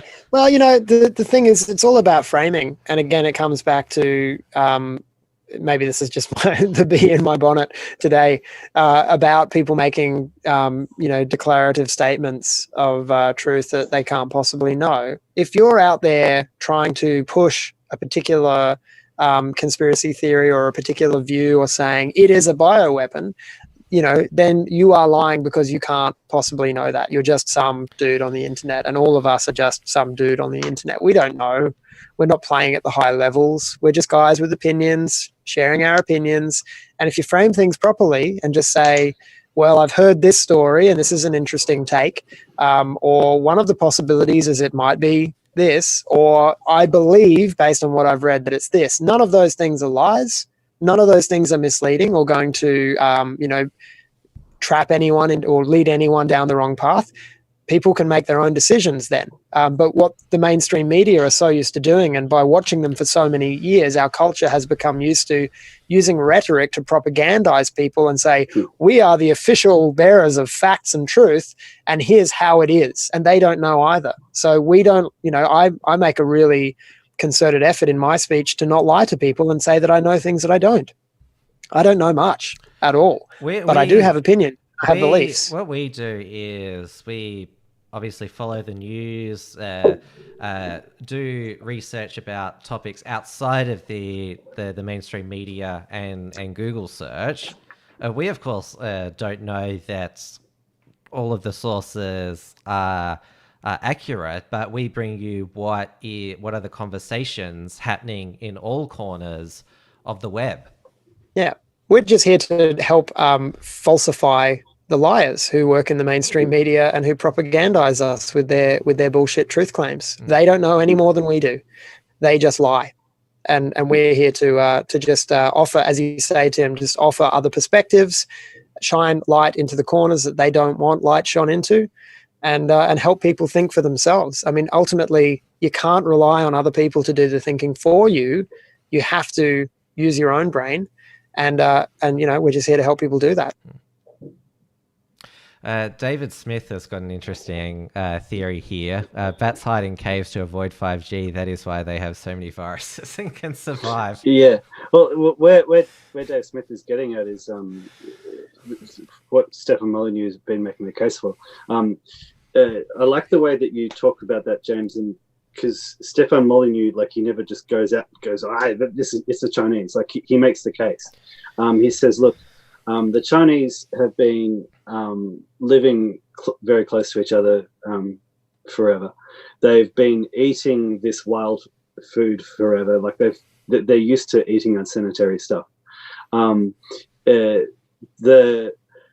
nearest, there's actual documentary footage of somebody from that Wuhan lab going to a cave to actually get coronaviruses from bats, and the nearest bat population is either 500 or 800 kilometers away from Wuhan. And to get into this cave, you have to go right down into the deep depths of the cave to actually get the bats who actually have the coronavirus. And so he makes the point, okay, look, it's the nearest bat population, wild bat population, that actually has that coronavirus is either 500 or 800 kilometers away. What do you believe more? Do you believe that these bats from 500 kilometers away flew all the way to Wuhan, a dirty, smoggy city full of people, and away from their natural habitat? Or do you believe that it came out of this lab where they had specifically gone to get these bats, and we're working on this, and we have documentary footage, we have people saying that they were working on these viruses? What do you believe more? So he makes the case, and I think it's a really solid case. Again, I see it as to me, the evidence weighs in favor of it coming out of the lab. Well, it evolved from bat coronavirus that we know that this strand of coronavirus clearly came from bats. Was it from somebody eating a bat or consuming bat soup, or was it bats in a lab? Yeah. Well, then the balance of probabilities is okay. It's more likely that there was lax security measures in this lab. and you can point to other lax security measures in other labs around the world. You can make the case, and that's the way I would frame it too. We don't know for sure, but you can make a strong case for it. You know what's driven me crazy about the whole origins of this thing and how this whole crisis is being used to take over the world by some hidden organization is I think everyone's a conspiracy theorist to an extent, but there are some really crazy boomers out there, and I'm going to single out that generation because they are like the single biggest driver of these stupid. The only reason these conspiracy theories get traction is because a lot of boomers, they just believe and share these articles without fact checking them. Oh yeah, this is why even if they're... Have we lost Joel? No, he's still there. I'm still there. Dude, Joel, if you'd been alive in the summer of love, you'd have seen some shit too, man, that'd make you believe in time-traveling lizard people and and the rest. So, young person, you don't know. You young people, you don't know what it was like. But with this particular case, a lot of people, and we've all heard it, they've been making the case that some hidden organization has orchestrated this whole thing. They started the virus. They actually, and they're using it to take it over all of your freedoms, and we're all going to become one world order. But the part where they just lose me is the very start. I'm just like, hang on a sec. Two things. I love Ben Shapiro when he says this. He says two things can be true at once. The virus could be an accident because we know governments are incompetent, and it could have gotten out or whatever by accident. And also, the governments around the world are trying to, take your freedoms away and take advantage of the situation. Never let a good crisis go to waste, that sort of mentality. And this is why I get frustrated when people are just like, oh, it's this and it's that. And I'm like, okay, you haven't been watching close enough. And if you're thinking that this is a globalist ploy, one of the biggest globalist organizations, the EU, is going to be gone within the next 10 years. It's going to be gone. Yeah, this situation doesn't serve the globalists at all. It doesn't serve, and nor does the 5G conspiracy stuff. That doesn't serve the globalists at all, who are all in the built-up areas where the 5G would be burning them to death and melting their eyeballs if that's what's going to happen. I think the most credible conspiracy theories are the QAnon ones, and even those, don't put your faith in them. There's some interesting ideas there, but don't put your faith in them. But the trouble is, as you say, a lot of these boomers and other generations too, but they're getting very excited at the opportunity to just say, just put all your trust in Trump.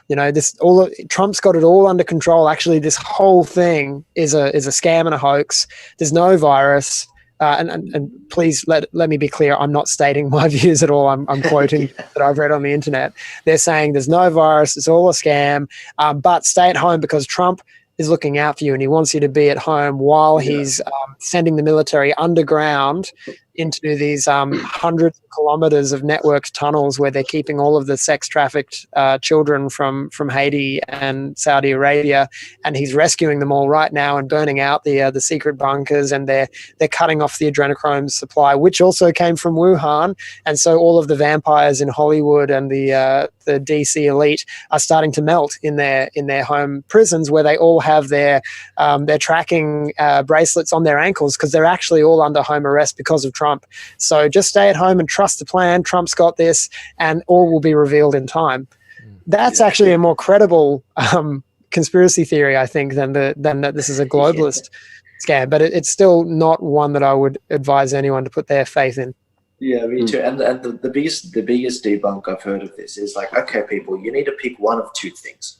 Either all governments are terrible at what they do and they're incompetent, and the bigger they are, the worse it is for us, or they have pulled off one of the single biggest psychological, economical, freedom taking over maneuvers in history. You got to pick one, and it can't be both. Anyway, basically, you've got governments behaving like governments. You've got globalist institutions behaving like globalist institutions. You've got governments doing what governments do. They crack down on freedoms. and they behave incompetently. There has been a panic to a certain extent in just basically destroying the economy when you've got like a massive debt supernova just around the corner as well.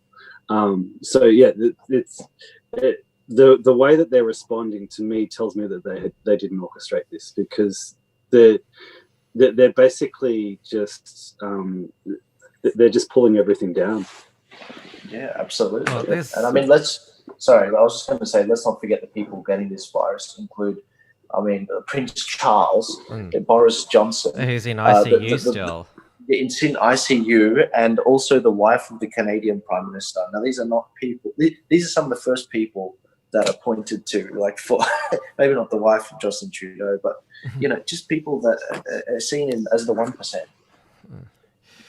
It's interesting that Justin Trudeau's wife got it, but he didn't. Maybe it was his wife's boyfriend she got it from. His name is Tyrone DuPont. His name's Maxime Bernier.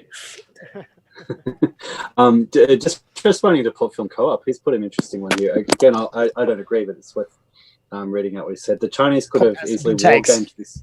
Yeah, the Chinese could have easily war-gamed this, seeing that it would bring down the West. The CCP wrote a book on radical theories like this called Unrestricted Warfare. Possibly. My theory, though, is like you're going to see manufacturing leaving China. You're going to see a certain deindustrialization of China. Yeah, it's already leaving right now. This has hurt China big time. Yes, everybody's gunning for it. It's 1 billion Chinese against 6 billion of the rest of the world. Can I just say, and I heard this from Neil Ferguson. He said the top 10 problems that China is facing are domestic. They're not international. They've got over 1 billion people there. They've got an aging population. Now, maybe the virus kills off the population that they don't need, the dead population that just need a cull. Maybe, but I don't think, sometimes nature is the best at being destructive, whether it be meteors, whether it be earthquakes, tectonic plates moving, tsunamis, cyclones, and this is the funniest thing about, different argument, the environment. We think that we're so powerful we can change that. Now, in this particular case, we aren't there yet. We really can't create a virus to this, with this transmission rate that's this effective. It's I don't know, it's ludicrous. So what you're saying is this is God's wrath. Yeah, it's because of same-sex marriage. You heard it here on Uncuckables. First.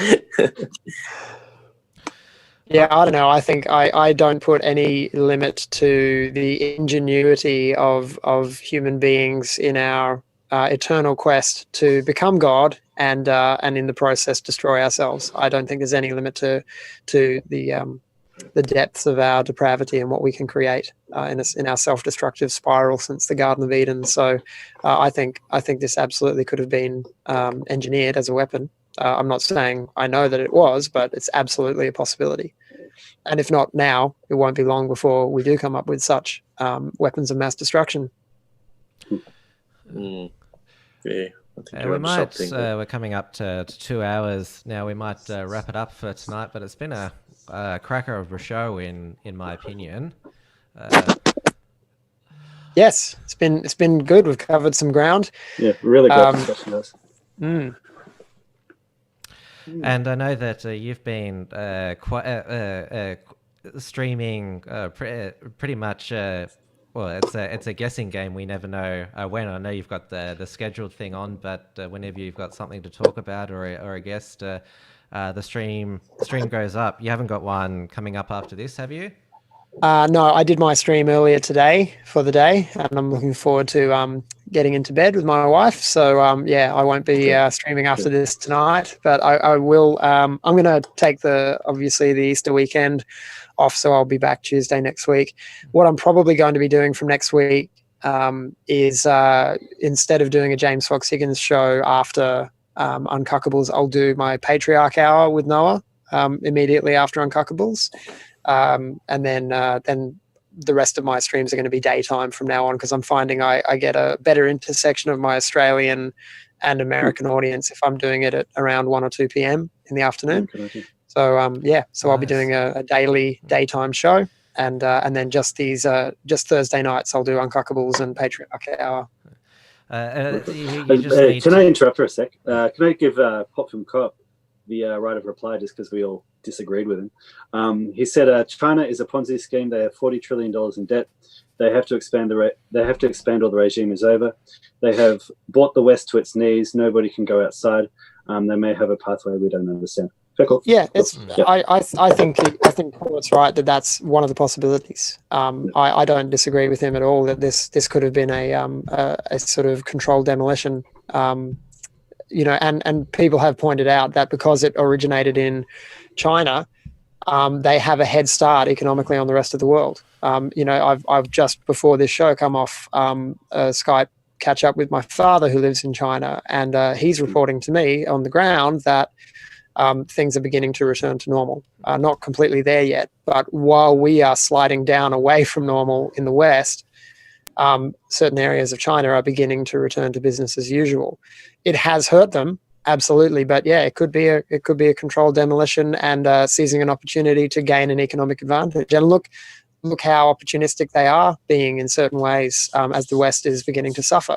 So yeah, I wouldn't bet money on it, but it's absolutely one of the possibilities in the portfolio of options. I say let's see what happens after wave 2. I think that'll be interesting. I mean, we're going into winter these next 2 months, but the Northern Hemisphere is going to go into winter in a bit later, so we'll see. Oh no, there's summer. Have you seen the waves? They're coming out of winter in the Northern Hemisphere. It's us going into winter. Yeah, we're going in. Sorry? The waves for the Spanish flu, like you see a little lump and then you see a really big one. I've seen those diagrams. Those are fascinating. And this is the thing. I think that because America, they're just warming up now, and the Northern Hemisphere, but it'll be I think they'll cop another big, because we're not going to get a proper vaccine, for a month, like over a year. So it's going to be fascinating to see what happens. I'm not going to get a vaccine ever. I forgot where I was. You don't want to be pricked? Absolutely not. Absolutely not. Not without a fight. Have you also thought about, because I know that your internet's been a bit patchy lately, you need some of that 5G signal, I think. Not if I can help it. No, I'm skeptical of the 5G tech, as I am also skeptical of the 5G conspiracy theories. I don't know enough about it. I did read an interesting thread on Twitter today that I found soothing, calmingly rational. So, but I try to keep as much news. I don't want 1.0 of anything. I don't want 1.0 of 5G or vaccine for coronavirus. I want time to see how these things play out and what the effects of them are before I try anything. Also, can I just say that I hope that Dia replies to me on Facebook, because for some reason she's just ignoring me. Yeah, that's so rude. What's going? Is she banned or something, or what's going on, guys? Because she's really. I don't understand what's happening here, because she's saying the same thing about you in the comments of the chat. Oh, is that right? Normally she's a really nice girl, but I don't know. What's happened? Anyway, no, I'm kidding, Dia. I love you. You're awesome. No worries. Nurries. Smoke a nurry. And you got any upcoming projects, Joel? I know that, or you. Yeah. No, look, a bit far off, but I've been working, as you know, a lot on the religious freedom stuff. I've been working with Dr. Konkafataris, and we've been building a interfaith sort of dialogue and coalition to battle that. There's about 23 denominations and religions. But a lot of that is on hold now, which is really good right now for us, because it means that this debate will become an election issue.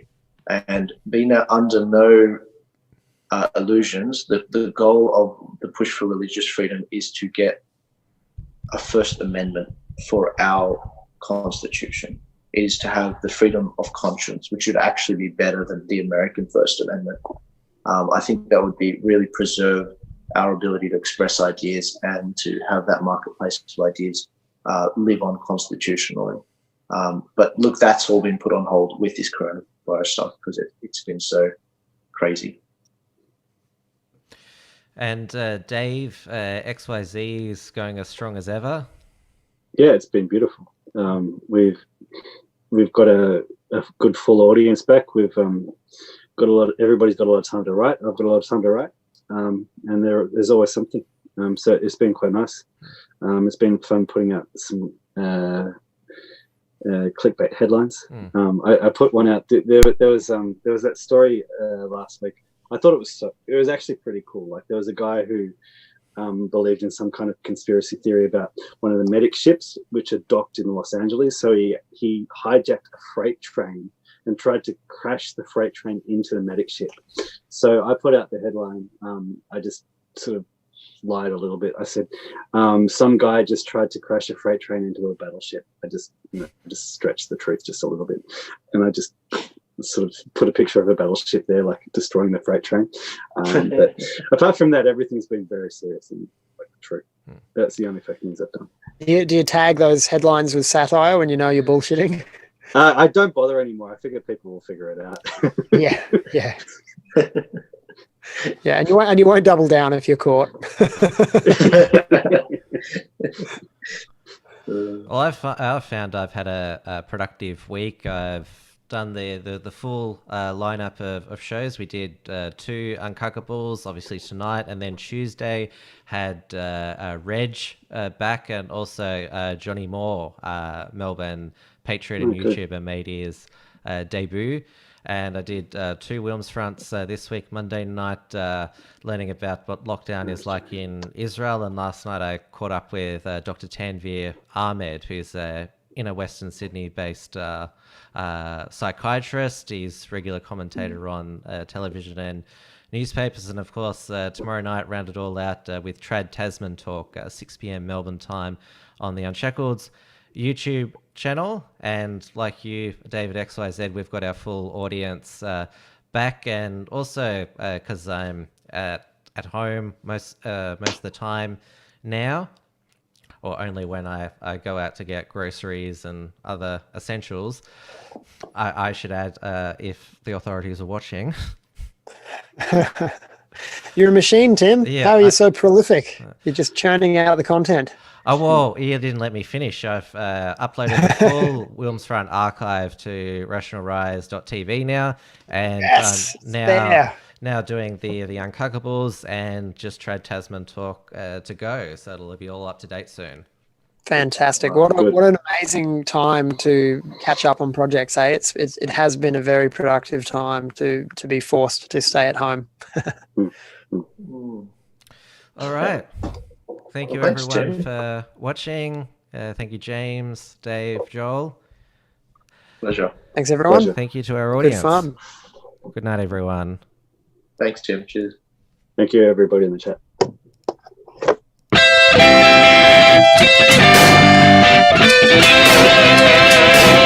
The Uncuckables.